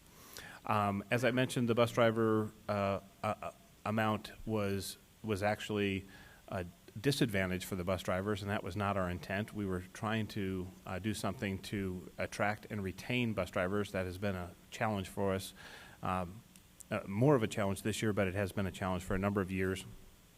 And so essentially what the group decided was, hey, we had a budget balance that existed, and we shared that with you last time. And we had about $813,000 worth of projected budget balance to actually not include the $1 an hour raise for bus drivers, but actually treat them in the same manner as everybody else that makes more than $12 an hour, meaning that they would get a 4.5% increase and then 84 cents added to their hourly rate. That added $146,000 more to the cost of the increase for the classified group. That took their average from 6.5% to 7%. And the amount of money came from that budget balance that we previously had shared with the board. That was one of the things that was agreed on last night at the NST meeting. And then finally, as you heard from the public comment, the NST, and especially the Deer Valley Building Leadership Team, wants to make sure that it's known that they're, I don't want to say it's conditional, but they certainly strongly support that the additional administrative support at the school level, which is not a part of the salary increase, but would be part of a budget decision, be included in their approval of what plans we have for next year. So it wasn't just that particular item, it was the top 4 items that were on the budget priorities. And because of the timing necessary to fill some of those positions, they just wanted to offer some support. And if the board had any input on that, this would be a great opportunity for us to have some dialogue. Although we were planning on including this in the plans for the budget, the proposed budget, which is tentatively scheduled to be done in June. But those 4 items are identified in more specific nature as we get through the actual language itself. So here is the language from the salary recommendation. It's in the presentation, and we also provided a single page that actually is just a one-page summary of it. We start by funding the professional growth. Again, the certified teachers would receive a 10% increase. Also noted here is that the starting teacher salary would increase to $39,000, currently at $35,500. If you add 12% to that, because the certified teachers would get not only this 10%, but 2% in the classroom site fund increase, that takes the second-year teacher to $39,760. So $760 difference between a first-year teacher and a second-year continuing teacher. I will tell you that because we have not always been able to provide a $700 increase per year for continuing teachers, we do have on occasion situations where we have continuing teachers that could make less than a new hire that we hire with experience, because when we hire new teachers with experience, we hard program in a $700 increase up to 5 years of experience. So there could be some inequities in that, but there wouldn't be as a result of what we are proposing here. Again, there would be a $760 difference between a second-year continuing teacher and a first-year teacher. In that $39,000 already is included their classroom site fund amount, so it's not in addition to that $39,000 starting salary that you see there. For the other professional staff, that's the term that we use, but also sometimes known as the non-teaching certified staff. And I know I don't say that to offend anybody. I mean, there's a lot of people that teach that may not be in a certain category. So we prefer to use other professional staff, or at least I do. But sometimes that's not something that's known. These are, and this is not an exhaustive or comprehensive list, but these are our counselors, speech, OT, PT, librarians, these types of individuals. The NST. Does it include nurses and social workers? It does include nurses and social workers. Okay, thank you. So a 10% increase from M&O for that group as well. And this money isn't from the teacher salary increase that was part of the governor's plan. I will, and I want to choose my words carefully here. This is out of the generosity, I think, of DVEA, understanding that there is an interest to have some equity in the increases between the employee groups. And so this is as a result of, I'll use the word sharing of resources to ensure that they receive the same increase as the certified teachers above in BI, and so BI and B2 being the same. Most people in B2 do not qualify for the classroom site fund, so in addition to that 10% increase, they wanted to increase their performance pay. Currently, it is at $1,250 per FTE, or 2%, whichever is greater. They wanted to increase that flat amount to $2,200. That would more closely parallel what is expected for the classroom site fund performance pay, but it's still short of that by a little over $600. Go ahead, Ms. Tweedy. Could you explain how the 10% is calculated? Because I was getting questions about, is it the contract amount? I don't understand.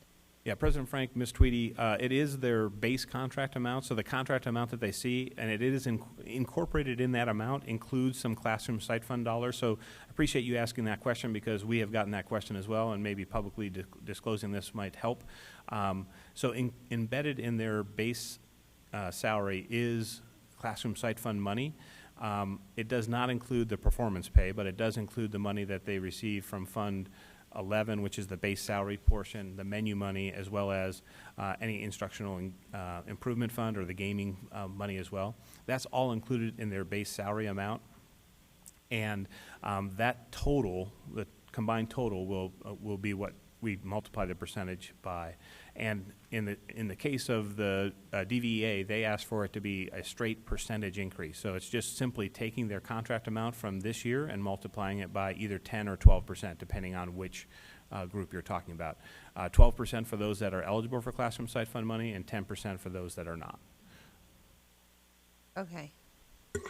And where the confusion comes is because we've shared previously when the board approved the classroom site fund dollars and you saw some flat dollar amounts, that's just administratively for us to be able to apply a dollar amount for each of those funds.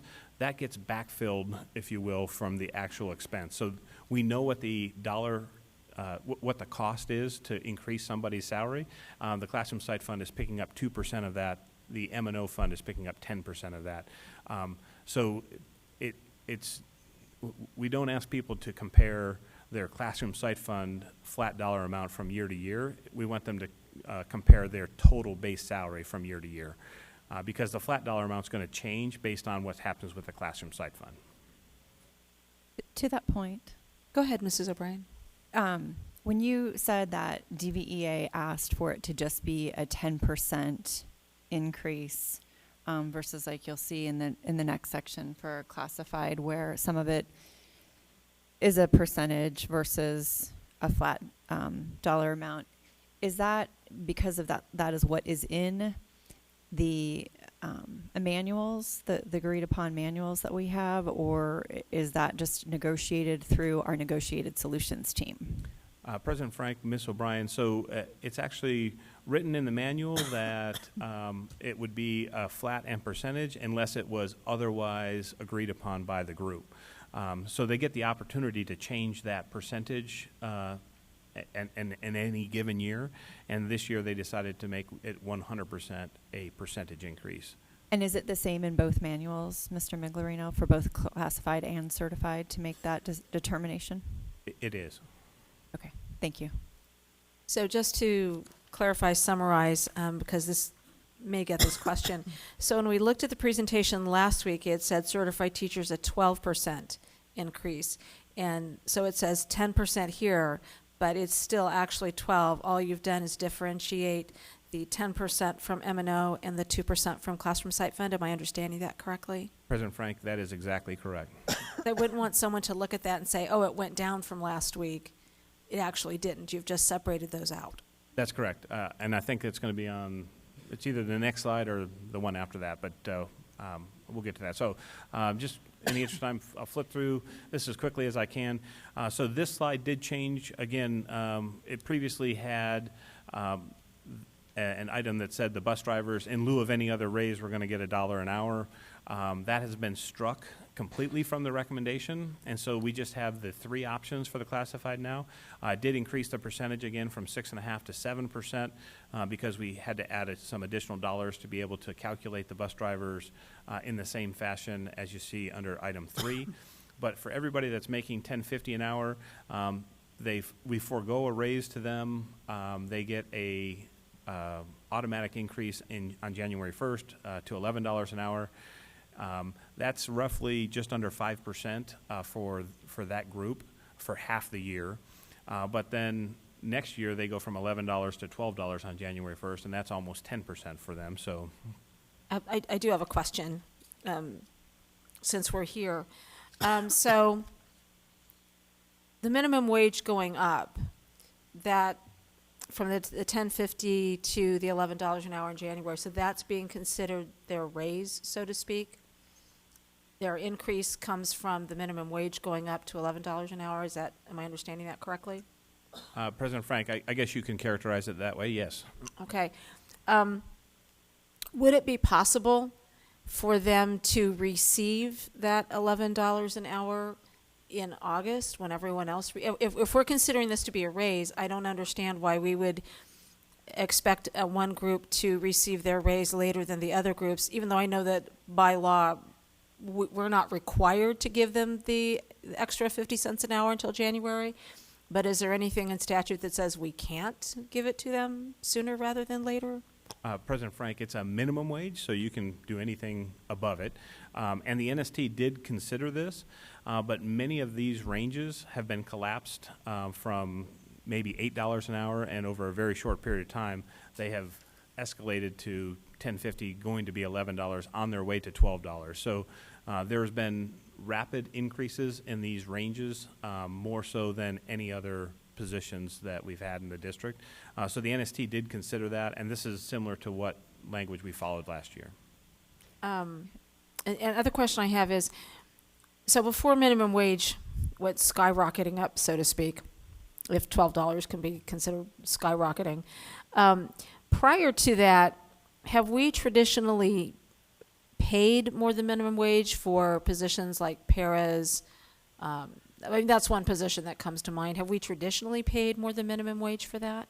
President Frank, yes. Before minimum wage increased, our minimum wage was above the minimum. So I guess my thought is, and others may not agree with me, is that we would want to continue to be above minimum wage. I'm assuming minimum wage went up because the cost of living has gone up. So, you know, for me, I would rather see us offering above minimum wage for those positions. And if we're going to consider that increase to minimum wage as a raise, I think all employees should get their raise at the same time. But that's just my way of thinking. So just sharing my thoughts on that. I'd like to clarify. So they are still going to get a raise in August, though. So you're going to give them a 50-cent raise in August, and then in January they're going to get a secondary one? Am I misunderstanding? Did I President misunderstand Frank, Ms. Fisher, no. They would not receive a raise in July. They would receive a raise in January. So they would stay at $10.50 now? That's correct. Okay. To that point, so the prior to the minimum wage increase that I believe took place or took effect January 1st, 2017, is that correct? Or was it 16? Kind of behind my times now. 17, I believe. So they received their raise So last time in January. They went to $10 on January 1st, 2017. That's correct. So prior to that, what was our lowest wage approximately? President Frank, Ms. O'Brien, I'm just going from memory. I think it was somewhere around $8.14, $8.34, something along that line.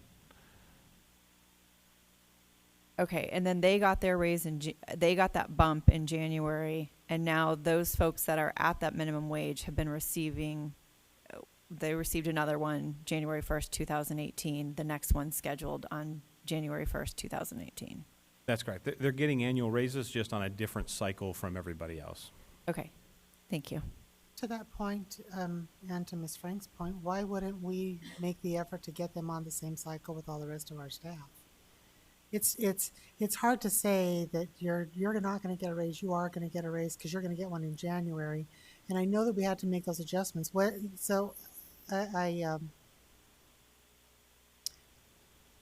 All I can think of is, you come back to work, everybody's gotten a raise, and you have a very hard job, and you're going to have to wait till January to get one. That's several months of Ms. work Frank? at a lower rate. Ms. Frank, can I just, ahead. did you say yes or no? I said go ahead. Oh, okay. I wasn't gonna listen anyway. I'm just kidding.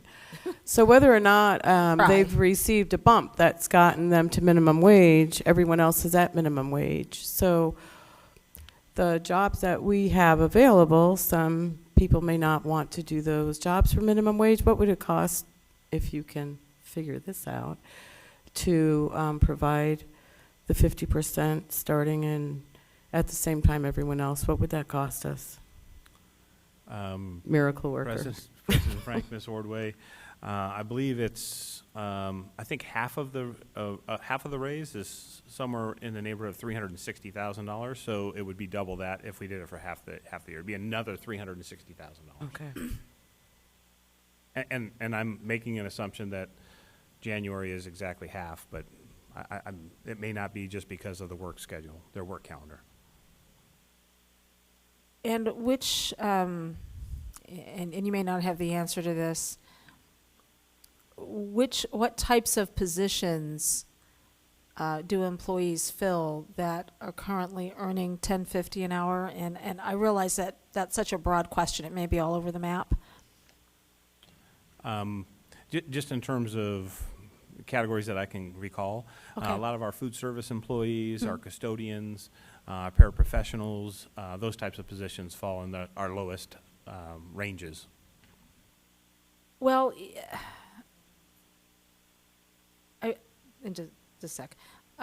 Yeah, I realize it would be an additional expense to the district, but we're talking about people who make $10.50 an hour, and they work very hard. And I never wanted to clean up the vomit in my classroom, I'll be honest. I was happy to have a custodian to do it. And I certainly wouldn't have done it for $10.50 an hour. I think the message that we would send to those employees about being valued would be worth the money we would spend. But that's me. That's my opinion. Ms. Tweedy. I would just like to agree with Ms. Frank. I think they should receive their raise and what Ms. Fisher said, the same time as everybody else. I agree it's kind of insulting when everybody around you gets a raise. I do think those people in those positions work really hard. I think they feel underappreciated. And it's just a way for us to say we do appreciate you, we value the work you do, and we want to recognize you with the other groups. So Ms. Frank, and talking about the 50 cents that would have come in January would come in July, not also in January, right? Correct. Right, so it wouldn't be twice, it would be once, Right. maybe 6 months. They would be receiving their raise at the same time that everybody else, Right. because we're going to have to be increasing it in January anyway. So I think that the message we would be sending to those employees in terms of we appreciate you, we value the work you do, would be worth the amount of money that we would expend from June to January. And President Frank, just as a reminder, these employees, most of these employees have received annual raises every January since this has been implemented. In fact, they received a raise the first year in January, so they're just off a cycle. Right. So they're getting an annual raise just like every employee is getting an annual raise. They're just getting it in January where all the other employees are getting it in July. Can I? Sure, go ahead. So, Jim, when you guys, or whomever wants to answer this, you had kind of the long conversation that we're having right now about that in NST, or how did that work? President Frank, Ms. Ordway, this is something that we discussed in NST. I don't want to characterize it as a long conversation. Well, I meant, like enough questions. No, it wasn't something that there was no consideration of. We were forced to provide a salary increase for this population on a January date, and we've been giving them annual increases just like every other employee gets an annual increase. It's just that we do it when we're required to do it. Right, okay. In this circumstance. Once we get to $12 an hour, it doesn't stop there. There's a cost of living increase that will increase that $12 on an annual basis. And if we're able to afford increases, then maybe we'll be above that and get them back on a fiscal year instead of a calendar year cycle for annual raises. So after January, then when is the next bump? Each increase is in January. In January, okay. So this, for January 1st, 2019, we go to $11. January 1st of 2020, we go to $12, and then every year thereafter there's a inflationary increase or cost of living increase. Thank you. Thank you. So to that point, in effect, that this statute just created a new cycle, which was different from what we're used to, but will we be repeated every year going forward because of the language requiring the cost of living increase? That is correct. Thank you, Mr. Miglierino. Okay, sorry to get you off track with that discussion. That was a great discussion. We'd like to go ahead and continue. Okay, so the second aspect of this is everybody that's making $10.50 up to, but not including $12 an hour. And the reason for this is this group will also see that same increase due to minimum wage increasing the following year. And so that amount is set at half of the raise is a percentage increase, in this case 3.24%, and half of it is a flat increase of 0.41. So that generates a little over just over 6.5% for that particular group. The savings of not having to give the increase to the minimum wage individuals gets applied to those that make $12 or more an hour, so that we can deal with salary compression because of the raises. The steps of the raises have been greater than we've been able to provide in past salary increases. So that's how we are able to increase that amount from the 3.24% and 41 cents to 4.5% and 84 cents for that group. So it creates more differentiation for all of those positions because the bottom of the salary schedule or hiring schedule is chasing after those folks. So that ends up being on average a 10.3% increase for that group of individuals that are making $12 or more an hour. In both cases, both the case of those making $10.50 and up to $12 and those making more than $12, we would add a percentage to the hiring schedule, 3% for the $10.50 to just under 12 and 4% to those making 12 or more, so that we can retain the structure of the salary schedule, the differential between the steps and ranges that are built into the schedule.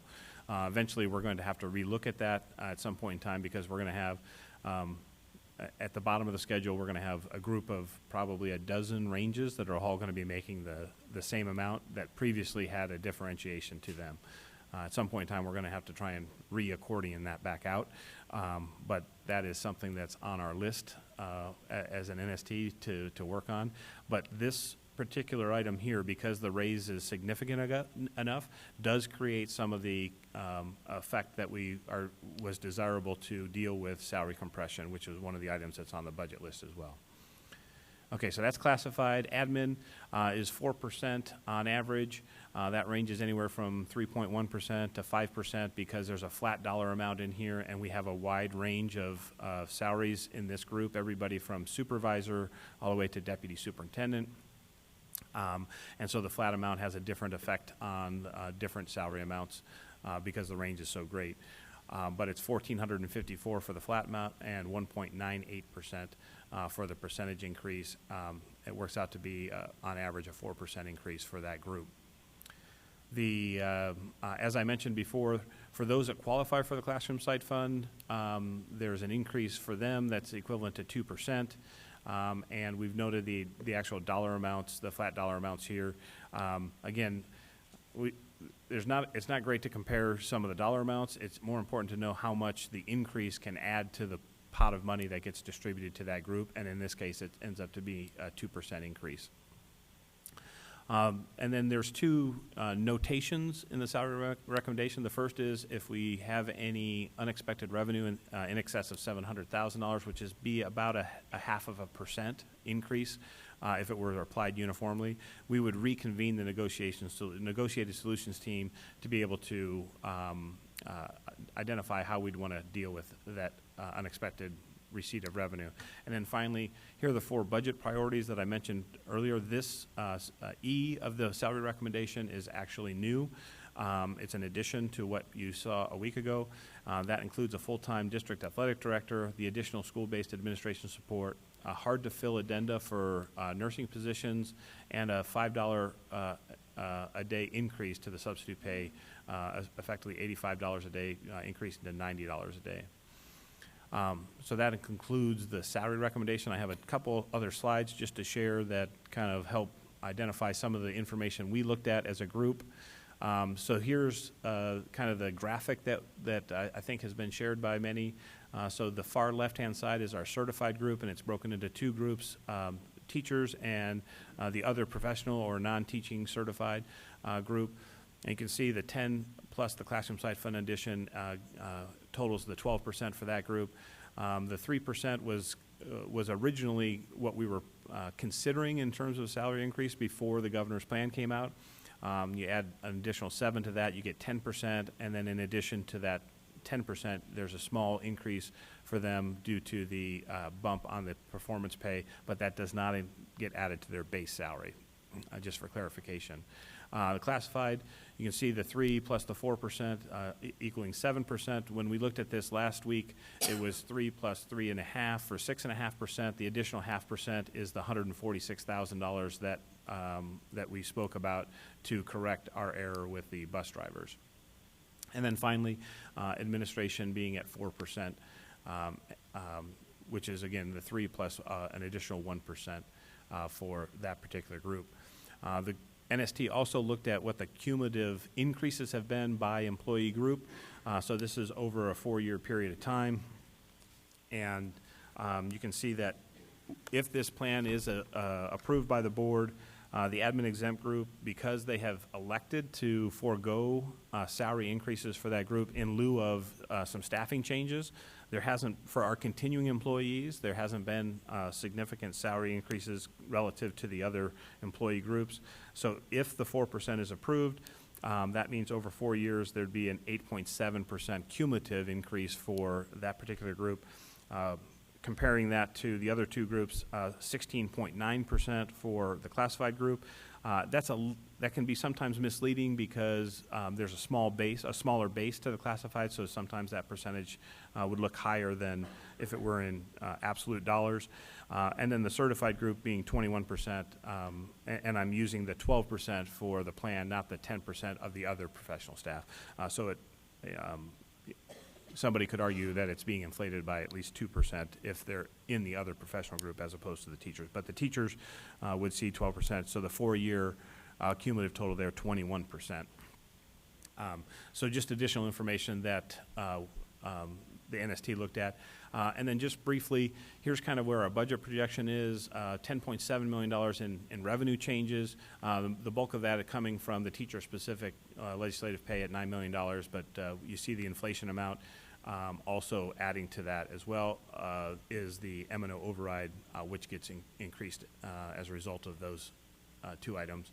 On the expenditure side, $10 million, and what increased here is the classified salary increase, increased slightly over what we looked at a week ago by that $146,000 for the bus driver increase that we spoke of. So just under $667,000 is our proposed or projected budget surplus, I'll call that. And here's the list of items as prioritized by NST, with the first 4 items being a priority for them. Again, the full-time athletic director, $74,000 is the delta between the part-time budget reservation that we have and hiring a full-time person into that position. So that's not the salary amount. We'd have to add those two amounts together to get the total. The additional school-based administrative support, you can see there at $214,000. The hard-to-fill addenda for nurses for 46 positions is $110,000. And then finally, the substitute teacher pay increase, that $5 a day is about $100,000. So those are the 4 priorities that the NST wanted to endorse as part of the salary recommendation. And I'd be happy to answer any questions the board might have. So on the additional school-based administration support, I think at one time there were a couple of different plans for what that would look like. Is that something building leadership team has endorsed a specific plan, or would we get information on what that would look like? President Frank, yes, we do have that information. We'd be able to share that with you, but it is what the BLT is supporting. Okay. And I think that they had previously shared with the board, but it's been weeks ago, if not maybe Couple months ago. Yeah, and I realize we're not voting on that tonight, but I just wanted to ask that question. Mrs. Fisher, did you have a question? Well, I'm going along the same lines you were. I'm just curious, are they bringing administrative support as in additional administrators or just support for their office in general? Are we talking about TOAs or, I mean, what are we talking about? President Frank, Ms. Fisher, I believe this is assistant principals and TOA positions. Specifically in the schools where we were reducing, there was some that we were going to reduce. Are we just no longer going to do that? Is that what this is? Yeah, and again, we can provide the details of that, but it's, I think there's a guarantee of assistant principal or TOA at certain levels within student populations. Ms. Tweedy, Ms. Fisher, did you have further questions? Well, I'm just thinking that, because when, and I know I had sent this question in long ago, asking why we were not using the 100th day since that was what we're funded on when we were making the decision to reduce those. So technically, if we weren't using that, we shouldn't have reduced them to begin with. So are we just kind of undoing what was going to happen by this additional support? I'm just trying to figure out if it's. And President Frank, Ms. Fisher, I think one of the anomalies that may have happened is that the staffing model that exists was suspended because we had a work group that was working on trying to determine any changes that needed to take place within that staffing model. And so there weren't changes made absent knowing that there was going to be at least consideration of a change in the staffing model. And so many of the staff remained as is, so kind of status quo, while the work group continued their efforts, and now they do have a recommendation, and DVBLT does support that. This changes, this cost here would help support the change that they are supporting in the staffing model. So yes, it will add, obviously it's more money, so it will add additional staff in our school administration costs. Ms. Tweedy. Okay, so I was trying to figure this out too, and to figure out one of the things that we've discussed over the years, and in particular when I talk about closing the gap on the average teacher salary with our peers, and you bring up and it's true on the Auditor General's report, we have a lower class size than our peer districts. But then in looking at the efficiency study that we just got, and so I'm just curious, and I am going to tie all this together. When we compare our adopted class size to our actual class size, like how many students are actually sitting in a classroom, we don't have less students in our classrooms than our peer districts. We do have a lower adopted class size, but when I was looking, it says, oh, Deer Valley on average has 26.3, and then in looking at this, the other districts had 25.8 and 25.9 on the average class size on page 19, I'm sorry.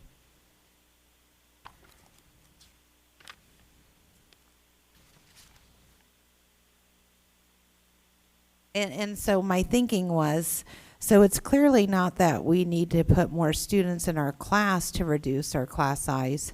We would have to have the teachers that aren't assigned to students reduce. Maybe we'd have to reduce our class size number by looking at the teachers that aren't assigned to students. And so one way I was thinking we could do that is move some of them into a teacher on assignment at the campus, and then make the increased admin expense cost neutral, because we're just we're moving somebody that's making our class size high and putting them on a campus level for support. Because what I'm thinking is we want the Auditor General's report to look better. We want to decrease our admin spending and obviously bridge that gap. But if we reallocated the teachers that actually weren't in classrooms with students, that could bring down the class size on the Auditor General's report, possibly provide the additional administrative help at the campuses for maybe a cost neutral or a lower cost than what's on the sheet. So just something I was thinking we should consider. And President Frank, Ms. Tweedy, I think the one problem with this report, one of the things that I'm disappointed about is we couldn't get more cooperation from some more of our comparable districts. So we only have 3 other data points and plus our own. But the Auditor General report actually has more data points to it. And so the average is 18 and we're at 17.2, and that doesn't sound like a big difference, but each 1/10% is about $600,000 in terms of the cost for the number of teachers it would take to bring down the average. And so when you take 8/10 of that, so you take 8 times 600,000, you get $4.8 million. If you take $4.8 million and divide that up over our staff, it's more than $2,200 in actual salary to them. So even though the numbers don't look big when you look at 17.2 to 18, that there's a big difference. It adds up quickly, I'll say. So the But it's just that on this, some of these districts only have a reading specialist. They do not have nearly as many coaches, academic facilitators. I guess maybe I should have been, and that could be bringing up what makes it look like our class size is lower without actually having less students in a class. If they were moved to the campus level, it might be more cost neutral on the admin, increased admin. When I looked at the list of all the extra support these other districts have, we have way more teachers that aren't in the classroom. And so I do think our class size, that calculation be correct. I'm just not positive it's because we literally have less students sitting in our classrooms. That's all I'm saying. and I think that's an excellent point, that there are some caveats to the data, right? Some of this is self-reported by the individual districts. I know that there's an anomaly with the with one of our comparable districts. I don't want to name them because I don't think I can explain why their average teacher salary increased as much as it did, and they haven't been able to provide me with any information to that effect either. So I don't want to say anything disparaging, but there are some anomalies with some of the data because it is self-reported. And again, the decision before the board this evening is the salary recommendation, so I don't want to lose focus that we do.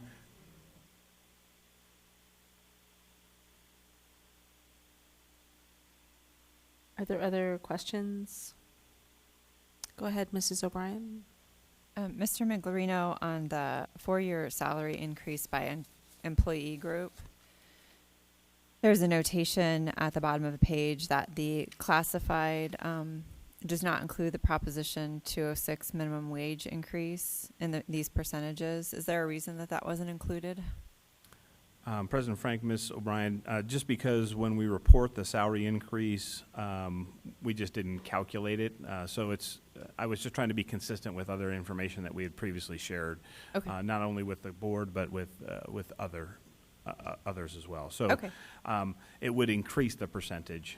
And I think the argument could be made it's a requirement, right? So it wasn't a salary increase, although many people received more money as a result of it. We were required to do it. Okay, thank you. Ms. Tweedy, you had another question? Yeah. Are we aware, are any other districts giving their administrators a 4% or larger raise? President Frank, Ms. Tweedy, I am aware of a number of districts, or at least a handful of districts that are giving at least a 4 or more % raise to administrators. Oh, do you know which districts? I'm just curious. Mesa Public Schools is giving 5%. And I didn't bring that list with me. I apologize. I believe Paradise Valley is considering a 5% increase. And I heard that Glendale Elementary was considering, but not approved, a straight percentage for all groups in the neighborhood of 9%.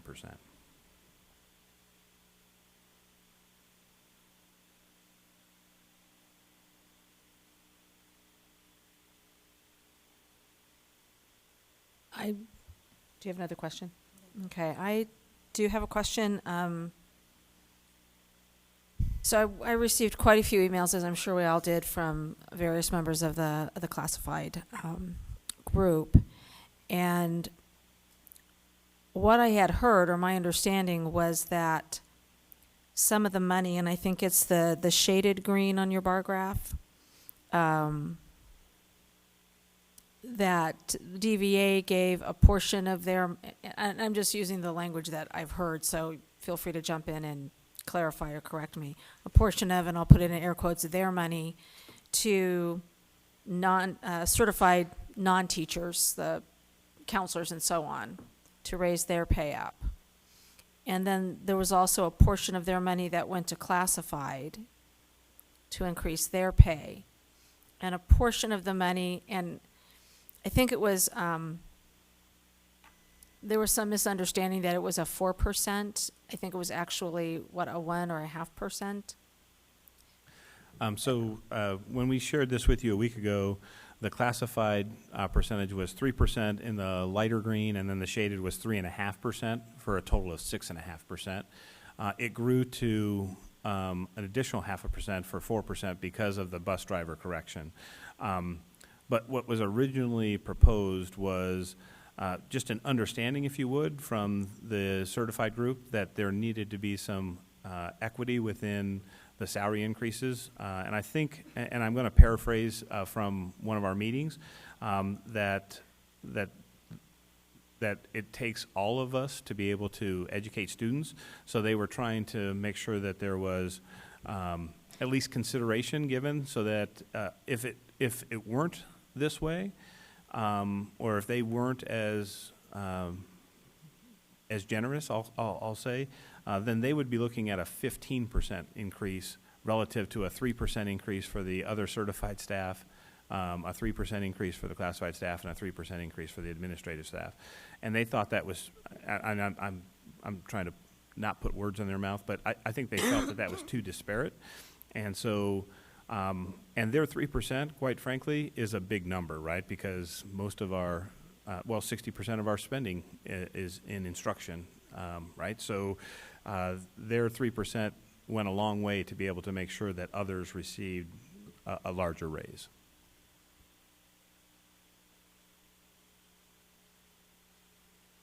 So I just want to make sure I understand this correctly. Money that could have gone to a classified raise, classified agreed to put into an admin raise?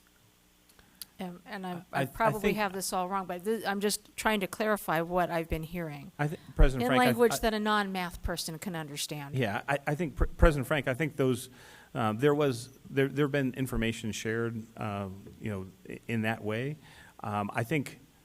I don't know that anybody gave money away to anybody else. I think collectively the NST group looked at all of the resources that we had, and we do this. We did this when we were cutting and having to make reductions, and we've done this also in the rare occasions when we've had money to allocate. We looked at the total resources that were available, and we've developed a plan that provided what we feel is in the best interest of the district as an organization. So I know that people have uttered words that one group gave money to another group. I think you could characterize it that way. I think that this is a comprehensive plan that addresses all of the needs of our employees in our district. I think that's a better way to characterize it. Go ahead, Ms. Tweedy. You have a question? Okay, but did classified contribute the money that could have been used on themselves? I want to understand, because I've received a few emails on this. President Frank, Ms. Tweedy, if you're going to say that, then you could also say that the certified group originally gave the money to all the other groups as well, too. I mean, so again, I would like to think that we looked at this comprehensively and said, hey, here's the total dollars that we have as an organization, and we divided it up into what developed into the recommendation that's before you tonight. Then what's the reason for shading that 1% a different color than the 3%? It basically shows that we started out, it's a progression of the discussion, that we started out with a 3% increase. So each of those boxes were, and one time they were 2%, then they were 3%, with nothing on top of it because we didn't know what any of the other information was. Remember, we had meetings going back all the way to September. And then as more information became known, like the classroom site fund allocation, the decision that the board made to change the classroom site fund for next year, the governor's plan finally getting approved by the legislature, we kept adding to this just to kind of memorialize, our discussions and where we started from.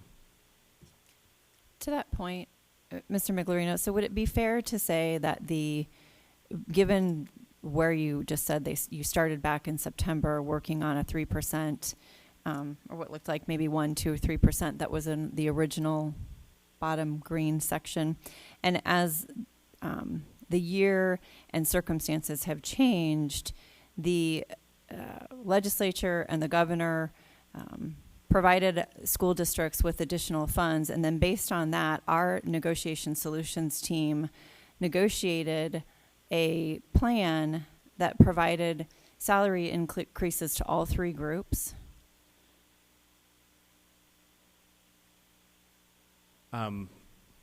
Yes, so the negotiation solution team actually meets collectively, right? Right. So, so the recommendation, if I understood the question correctly, and I'm not sure I did, the recommendation was jointly developed by all of the groups in the NST. So includes the certified group, the classified group, and the building leadership team, as well as administration.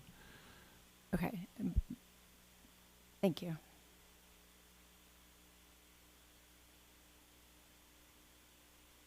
Does anyone have any further questions? Actually, I do. Go Mr. ahead. Miglerino, the money to provide any raises, is this what was provided specifically for teachers as well as the additional district assistants?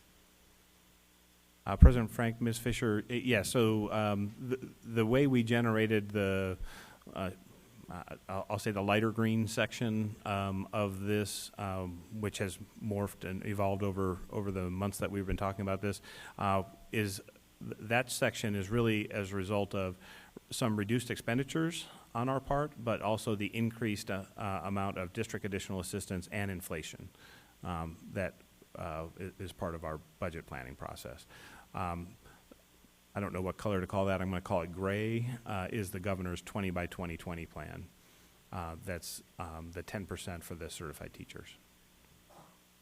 Okay, but when they passed it this year, they passed the 10 for 10 or whatever, 20 by whatever they're going to call it this moment.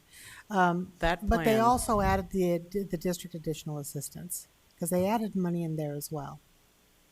Correct? President You weren't Frank, gonna Ms. get that Fisher, increase that was prior in to. the original governor's plan that was released in January. So yes, that's been in part of our planning since January. Okay, but you knew about it, but it didn't exist. We weren't getting we weren't getting correct. It was not approved. Okay. Until the So legislature that is acted. part of the whole the funds that we received. Correct. Okay.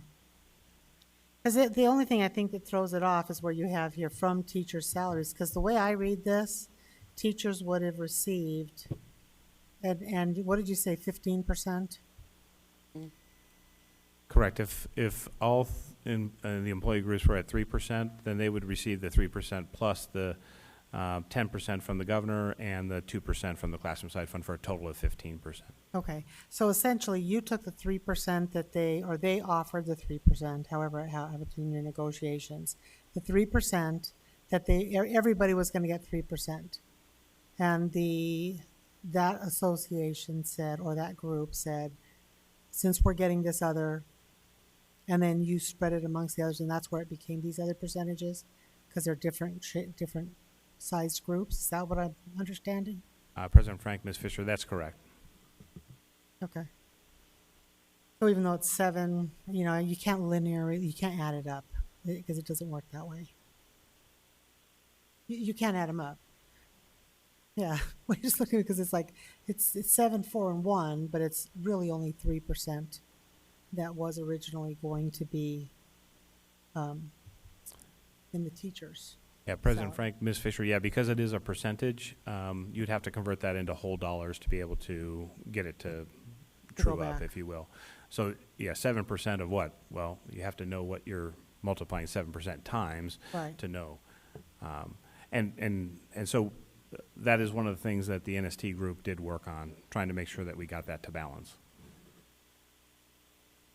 So we know that 7%, is affordable, right, for the 3% that was originally within the certified group. Ms. Tweedy? I just had one more question. What would the, and it doesn't have to be exact, but like an estimate, what would the lowest salary be in an exempt range? I don't. And I think I provided that information, but the other lowest salary exempt range is $47,476. Okay. And those are 12-month positions. Okay.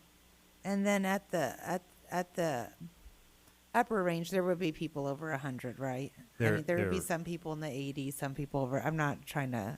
Yes. Just to show a span. Okay. So, I mean, I would like to just, and I may have to change the motion, that we vote on these different, I would like to vote on these separately, because to me, I don't understand why we would differentiate the classified raises and not the admin when we have such a span. We have a report in front of us that shows both positive and negative variances. There's just, I don't think we can make the case, and I think we at some point need to find a way to have our admin spending be lower on the Auditor General's report if we ever hope to get any funding from our community. It comes up often. I would like to point out, based on the numbers that Mr. Miglerino just gave us, the lowest paying administrator makes less than the starting teacher. To my point, we need to differentiate. You want to take 4% of 47,000 and 4% of 100,000. Oh. That's exactly what I'm saying. We need to differentiate this increase. And just to make sure that I maybe didn't clarify this point, because there's a flat increase and a percentage increase, the person making $100,000 isn't going to get a 4% raise. That's why there's a range between essentially 3 and 5% within the 4% range, because we do convert a half of that raise into a flat dollar amount. So the 47,000 salary is going to get a 5% raise. The $100,000 salary is going to get a 3% raise.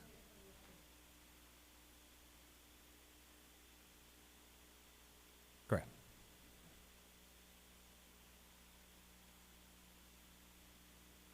Well, and to Ms. Tweedy's point, we do have a wide range within that exempt category. I guess my question would be is who are we targeting? We're not targeting I mean, anybody. Well, no, I'm just saying we're not targeting. I don't think it's a matter of targeting people. I mean, I think if we have, for example, a K-6 principal who's earning less than a teacher, then we need to make sure that those positions, they're competitive. So I get that, but are we going to go line by line, person by person? Because if that's what we're going to do, it's a totally different.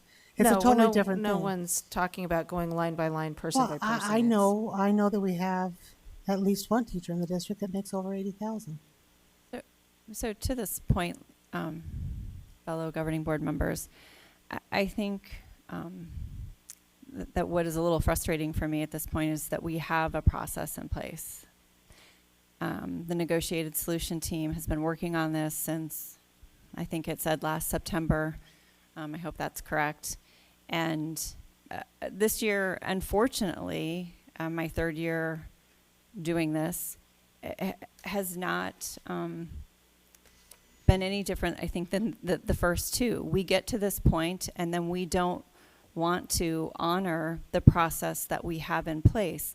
This evening, we had an entire group. Every person from the negotiation solutions team stood up and said, they supported this revised salary proposal. I will repeat that I don't think it fixes everything. We cannot cure 10 years of education cuts in one single year. I think this is a big step in the right direction. It's not the cure-all, but if we are not going to honor the process we have in place, then we need to stop wasting these people's time and develop a new process and put in the time and energy ourselves.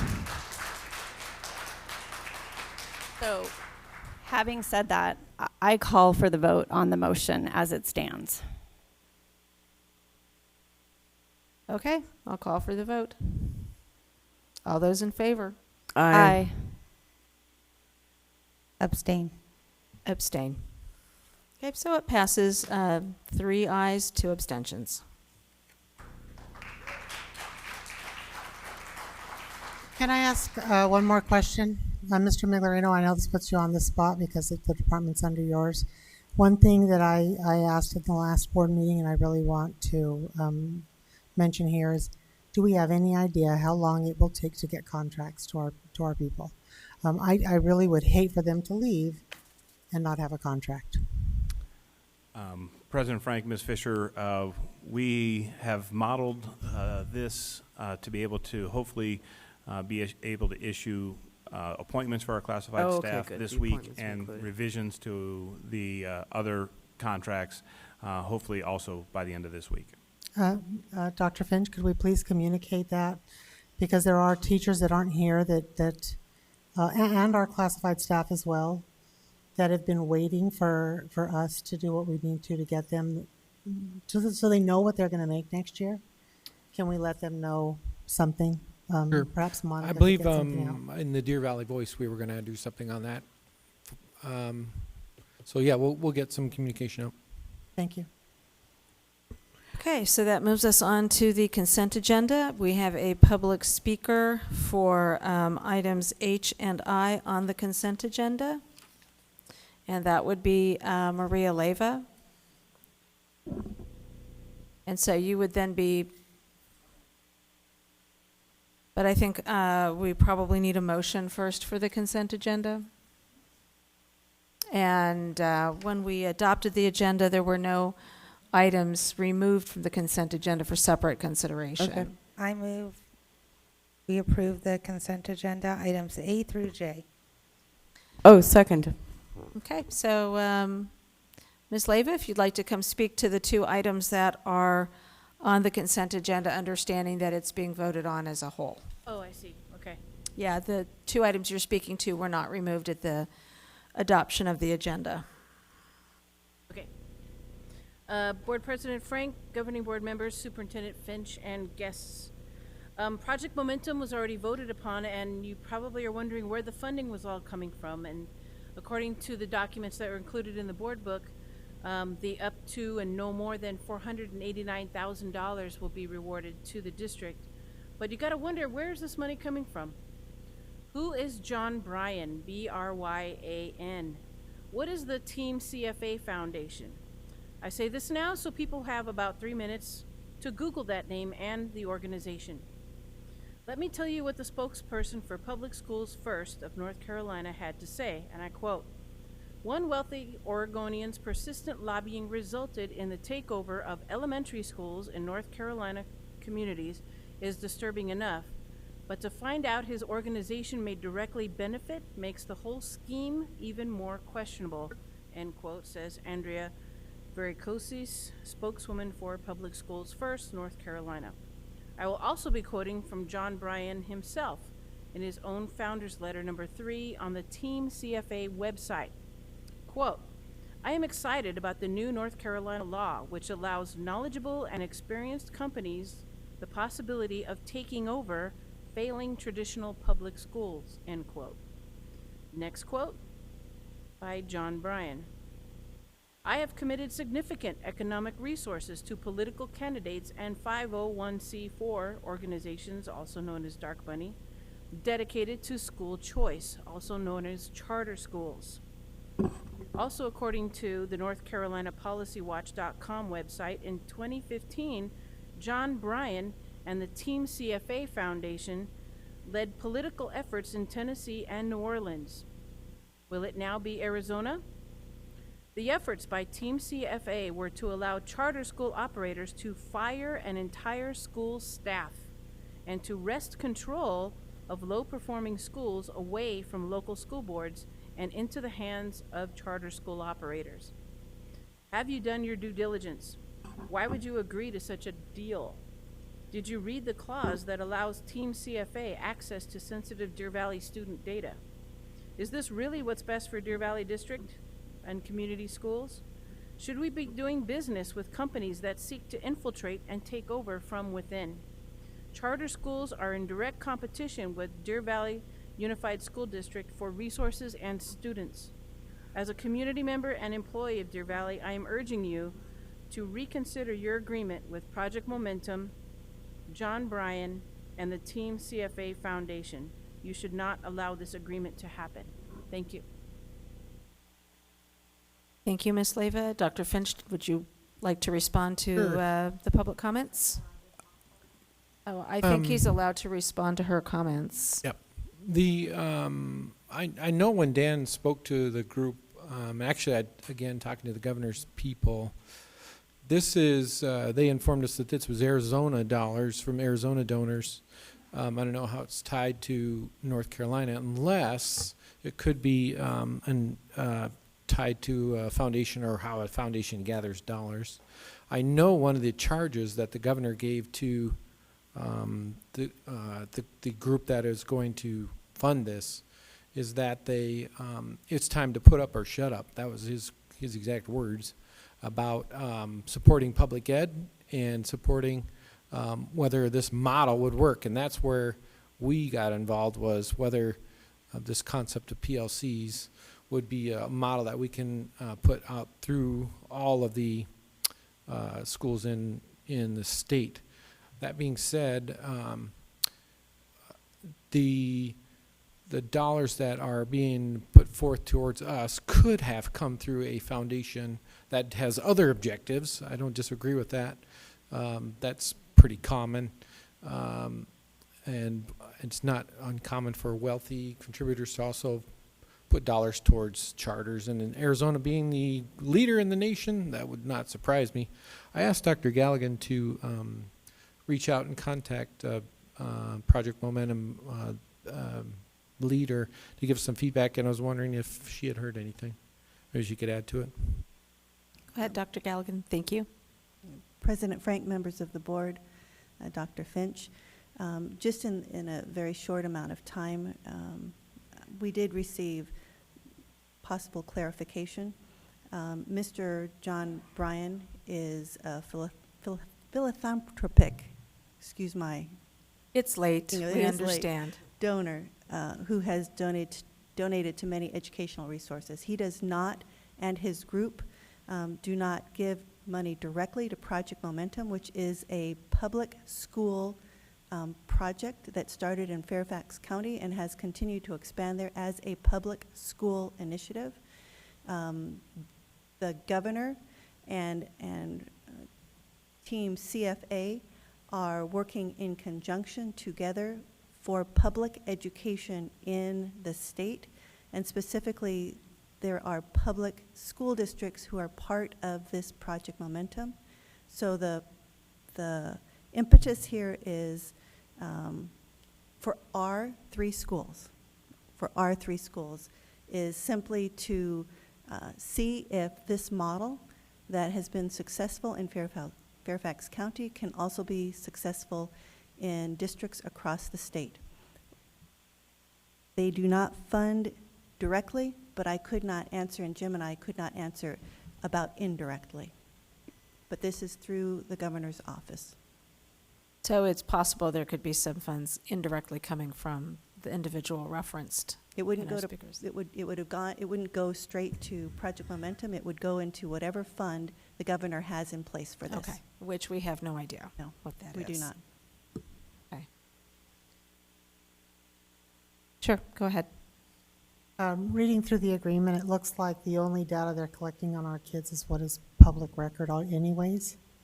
They're not even seeking additional data. It's just basically our scores. Is that correct? President Frank, Ms. Fisher, yes, that is correct. Okay. I just wanted to double check before I. Okay. And Ms. Tweedy has a question. Do we have to put out money and then get reimbursed, and if so, how much? Because I thought the grant funds came, but now I'm hearing something different. President Frank, Ms. Tweedy, as I understand it, we're going to set this up as a state grant fund, and the actual money gets reimbursed to us from them as we expend it, which is typical of all the grants now that we typically operate, both state and federal grants, I should say. So are we reimbursed along the way, or is it all of it reimbursed at the very end of the project? President Frank, I think it's periodically, and I don't want to be quoted on that, but I think it's Quarterly or something like that, I believe perhaps? I believe it's quarterly, but I wouldn't Okay. swear to that. Okay. And I did have a question just from the, and I realize looks very much just a standard intergovernmental agreement with a grant, but it's reimbursed subject to approval from the governor's office. We do have an election coming up in November. If another governor takes office, is there a risk to us of not receiving the funds, or will the state honor? How does that work? That may seem like a silly question, but President Frank, I don't believe it's a silly question at all. I believe the first year would be committed to. This is a 2-year commitment on their part. I think the second year would be in question. And even though the election's in November, they aren't seated until Right. January. But so I think the first year there's a commitment on their part. Whether or not the second year was continued may be determined based on the outcome of the election. we wouldn't be out any money, I guess, is what I mean. So if they decide not to continue it after the second year, we just wouldn't expend any more money on it. Correct. We would know that well in advance of, Okay. of incurring any expense for the second year. Second year being that would start in July of 2019. Okay. All right. So I realize we're not voting on these items separately, but I do believe we're allowed to ask questions of items if we have questions. So I will, if there's nothing further on this, I will call for the vote. All those in favor? Aye. Aye. Abstain. And I will also abstain. Okay, so it passes 3 ayes, 2 abstentions. Action item 7A, approve cooperative job order contract for 2018 summer paving and contract projects. Can I get a motion? I recommend the governing board accept the administration's recommendation to approve. Is that Wrighton?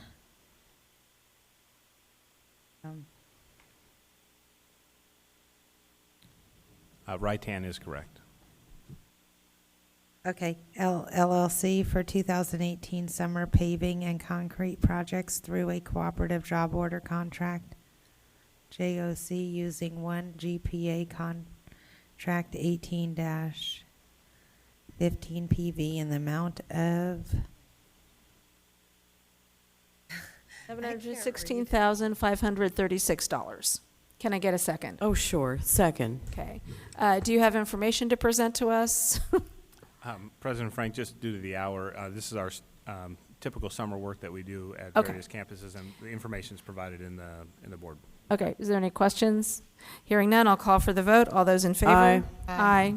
Any Aye, opposed? sorry. Hearing none, motion carries 5-0. Brings us to what could go wrong with employee travel, 7B. Need a motion? Sorry, it's getting late. I recommend that the governing board approve all employee out-of-state travel per governing board policy GCCE. Second. Second. Oh, sorry. Okay, is there any discussion or question? The ones are coming back, so. weren't you going to Do we need to consider them separately, or are we good with? I have no problem doing them all together, so Okay. that's I my just- That's fine. I think But- the whole reason they're coming back, though, is Dr. Galligan was getting information for us. I thought we got that. Because we tabled them at the last meeting because of something with the trip dates. There were 3 from Ridge and it was in November. Is that all of them that we're doing, or is it just a group? Wasn't me that did all this. President Somebody Frank, would help you like me out here. to address that? Yeah. So there's 4 trips, A, B, C, and D. Of them were that, right? No, you were just telling us the difference between B and C because they're going to the same thing. One's going a day earlier and coming back a day later. So do board members need any further clarification on that? Are we okay with voting on them, all 4 trips at once? Did you send it to us in the Thursday I didn't update? see. I'm sorry, I didn't see. the I read it. clarification. Okay, I'm fine then. Okay. If the answer's there, 'cause I'm sure I read through it. I thought I had, but it's 10 o'clock at night. Okay, well, hearing that no one has any questions or objections, I will call for the vote before Aye. anyone changes their minds. All those in favor? Aye. Aye. Any opposed? Hearing none, passes 5-0. Item E, I move that- reclassification, go ahead. I move that the governing board accept the administration's recommendation for reclassification. Second. Any questions? I know Mr. McLariano clarified this at the previous meeting. Hearing none, seeing none, I'll call for the vote. All those in favor? Aye. Aye. Aye. Any opposed? Motion carries 5-0. Brings us to item 8A preview. Just for the record, I did ask if this could be tabled for the next meeting, but Dr. Galligan will not be here. So how fast can you talk? President Frank, members of the board, Dr. Finch, very fast. Okay, thank you. Here we go. It is our pleasure to present this recommendation for adopting curriculum materials for our high school career and technical education. The FY19 CTE curriculum materials adoption will support systemic efforts to deliver high-quality CTE programs, meet current industry standards, and provide a flexible learning environment for all students. In preparation for a fiscal year 19 career and technical education curriculum adoption, steps were taken during this current 2017-18 school year to ensure stewardship of district funds, maintaining CTE program quality, and furnishing teachers with up-to-date resources to deliver curriculum starting at the beginning of the 2018-19 school year. The needs assessment conducted included review of existing resources along with program details, including alignments with dual enrollment courses and industry certifications. Through the needs assessment, 13 CTE programs were identified for inclusion in the high school CTE curriculum materials adoption. The adoption committee membership consisted of current technical education teachers, IS&T technicians, Westmac's Director of Curriculum and Instruction, and CTE department staff. The adoption committee considered a number of factors when evaluating curriculum resources. At the forefront was not only the alignment with current Arizona standards, but also addressing needs of industry as communicated through the CTE advisory councils and identified in the objectives of industry certifications. Several of our CTE programs provide students the opportunity to earn college credit through dual enrollment, and the materials also need to satisfy the requirements of the community college district.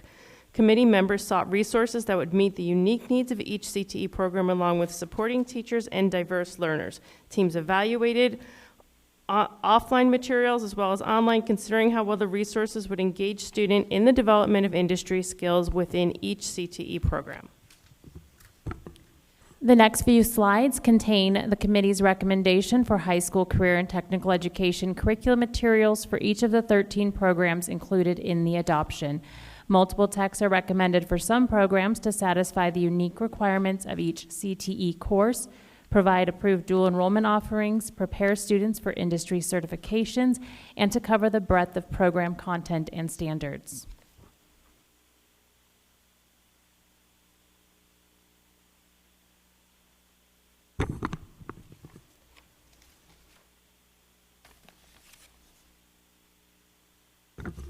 The proposed timeline for purchasing the recommended curriculum materials begins in July. With the start of fiscal year 19, recs will be submitted to the purchasing department and orders will be placed with vendors. In late July, hard copy materials will be delivered to the warehouse and checked in. These materials will be distributed to campuses in August. For high school, all hard copy materials will be sent to the campus bookstores for labeling and distribution to teachers. Starting in July, digital access will be granted by vendors so teachers can begin planning with new resources.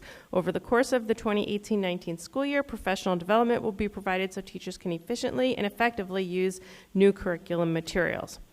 Professional development will be available for all CTE teachers of programs included in the adoption. We will begin the school year with in-person trainings for teachers on the digital platforms. For all recommended materials, vendors have on-demand online technical resources and support to assist teachers. For the majority of vendors, digital access will be the primary mode of access to curricular resources. Digital access will be available for up to 5 years in this adoption. A limited number of hard copy texts were purchased for each campus, if approved. These texts will allow teachers to accommodate for students with special needs or limited technology access. The recommended resources will provide flexible access to updated resources for students and teachers while supporting student learning of current industry practices and preparation for DVUSD students in CTE programs to further pursue opportunities within their chosen fields. The total cost for the recommended high school career and technical education curricular materials adoption is $535,567.04. This is a preview item only this evening, and we will bring it back to you in June. Thank you so very much. Question, what happens at the end of 5 years? President Frank, similar to any of the other adoptions that end at that point in time, we would come back to you all either with a new text adoption or with a request for renewal of those licenses. Okay. Would the, this is probably just projecting into the future, would it be typical for the renewal to be a similar cost or? No way to know. Okay. Your crystal ball is broken? It's okay. broken. All right. I'm concerned about that 4 cents. I am too. How did they I'm manage to concerned about add that much? I'm just curious. It was a joke. It was a The joke. 4 cents. And you don't even have to answer it twice. Okay. Thank you. Okay. All right. 'Cause that And would I be your think 4 if cents board worth. members have Just saying. further questions, we can review the PowerPoint and send those on to Dr. Finch to send to Dr. Galligan. And thank you very much. So, I believe that is our final item for the evening. Can I get Sounds a so disappointed. motion to adjourn? So moved. Second. All those in favor? Aye. Aye. Okay. Meeting is adjourned at 10:08.